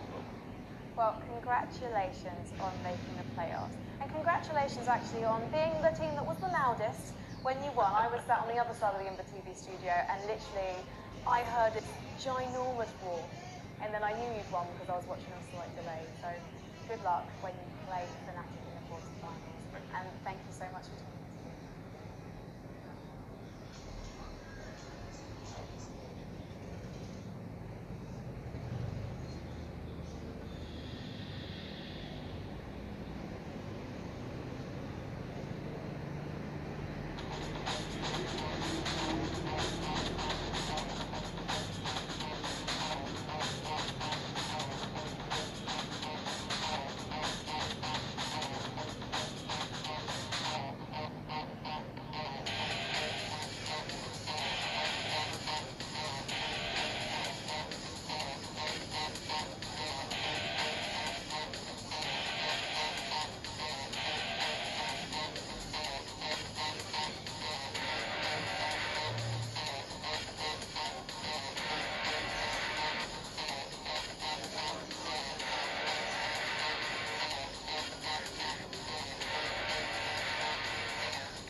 Welcome back. We will get back underway on Loot. That's North's pick, and we know that their countrymen are very good at the map. Astralis, but yeah, North's not bad on it. They're okay at it, right? So this year they've played it a handful of times. They've actually played in the tournament against NIP where they lost 16-14. They played Vitality during the ECS online portions. They won 16-14 in that one. Lost to Virtus Pro 22-20 ECS, and then before that was actually at the Ice.bet Challenge where you were. And I don't know how you feel, especially the E-League Invitational earlier, the Ibar Power Masters, and that Ice.bet Challenge. They were all kind of Yep, it did. Okay, to some extent, yes. The Ice Challenge was certainly for Navi was a warm-up, and for Avatar was a warm-up for Major. For a team like North that was already knocked out of the Major at that point, maybe the minor, not so much. They're playing. They didn't have anything more. And you can take their results here. They beat Navi and Heroic 16-14 from that perspective. Yeah, and Heroic also was not there, right? So that was back in February. Yes, that's right. Yeah, second. February 7th. Why I remember that specifically, but I do. Yeah, it's a map to me that I think perhaps with the new money system actually might be the most positive change. CT side typically is going to get the benefit of this new system where in which, you know, they don't get to buy every second round anyway and got to more expensive resets and take them harder, it takes a little while to build it back up. So you could argue all CT sides might be stronger. We'll see what the data says. There are arguments against that scenarios. But on Nude, it's, you know, you're fighting for that one gun round sometimes on the T side, and you break yourself mid-half. Sure, T side you get bomb plants, you can get back into it, but you give away 3 rounds. Now you may have more gun round chances on the T side to get those rounds. There was actually a game between Vitality and North online. It was that ECS one that I was referencing, that it was the new money system actually punished Vitality, who had a poor first half on the T side. They're on the CT side, they were posting, you know, huge streaks of rounds. But because all the rounds were close, they were 1v1, 1vx situation coming down to the wire. As soon as Vitality got broken, I think they were up to, you know, 12 rounds on the trot. North just took complete control of the economy in the late stages, and they were able to close out from there. So that's the doomsday scenario. That's the situation that we obviously want to avoid. The double E because it's something we want to try and negate in Counter-Strike. But we're going to get this one underway very quickly here. Fnatic start on the CT side. Fuse Kit brings this with the HE grenade. No smoke to go for the defuse, and something for North. It must be straight out hunt here. Starting on top of it. JW on top of it, first on the ground. JW gets the one who kills his teammate, but it's too late. Drops in, wants another. He's run out of ammo. Surely he goes down. It took some time. No, he didn't. How did he stay alive? alive at the door. We missed it because there was action elsewhere. He gets one back, but that is all. And Roland is now against 3. They know he's low, and they're going to chase him down to take the fight. Okay. Boys, smoke it off. They want to go lower. They don't know that he's low. I think you just roll that. Playing it very safe here, aren't they? They had him trapped to either come out squeaky door or hard, and now he gets a chance to rotate around to grab. This is longer range duels, and he has this USP. Good for Arcadia here. He's done some damage. Now the rotation comes on in. He knows that they were linked because they went down for the first fight. Triple face, that's all that they needed to do as should they have known. It's still going to work out for North. So it's 1-0 for the T side. It's good to see them go aggressively there because they're not playing scared, right? Because in certain situations, in a 3v1 in that scenario, like forward is high, we're confused, but they didn't need to. They knew exactly where he was. Everybody was congregated together. They could have saved Cadian, which they did. Step out of the unit, take him down, and Fnatic are going to respond quickly with a force buy. Who's going to have a scour in his hand, a little bit of nades behind him. Jade.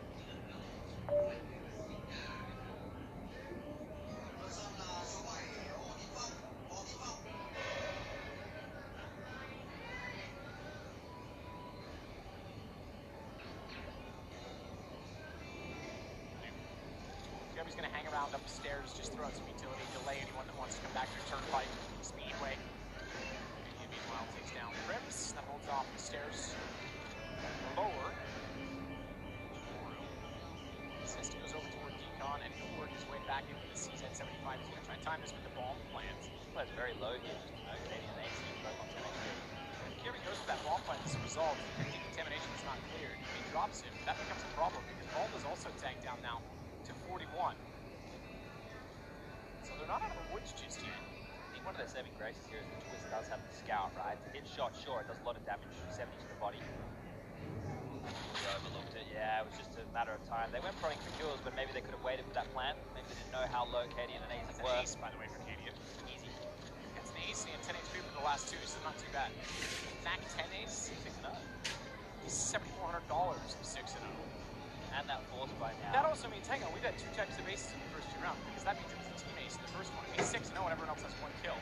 That means in round 1 we get a team ace, and in round 2 we get a Cadian ace. Type of ace to get us number. Grenade ace? Ace of base. Utility ace. Just 5 8 kills. Maybe 4 balls. Alright, that could be a thing. Yeah. 5 utility kills. Started off with the first one, now they can't do any damage. And that's a lot of nades. They only have USBs, right? The force buy in the second round, Fnatic didn't come through, so now they just have to take the safe to respect that in case it continues to pop or downside with that. That can will find another kill, and oh, the spray transfer there. I wasn't even needed to spray transfer, just held the trigger down. Just, they walked into it. Clean and easy, nothing to fret about there for North in the 3rd round of the game. Now we get the guns come out, Twist on the enemy team for Fnatic. Side of those.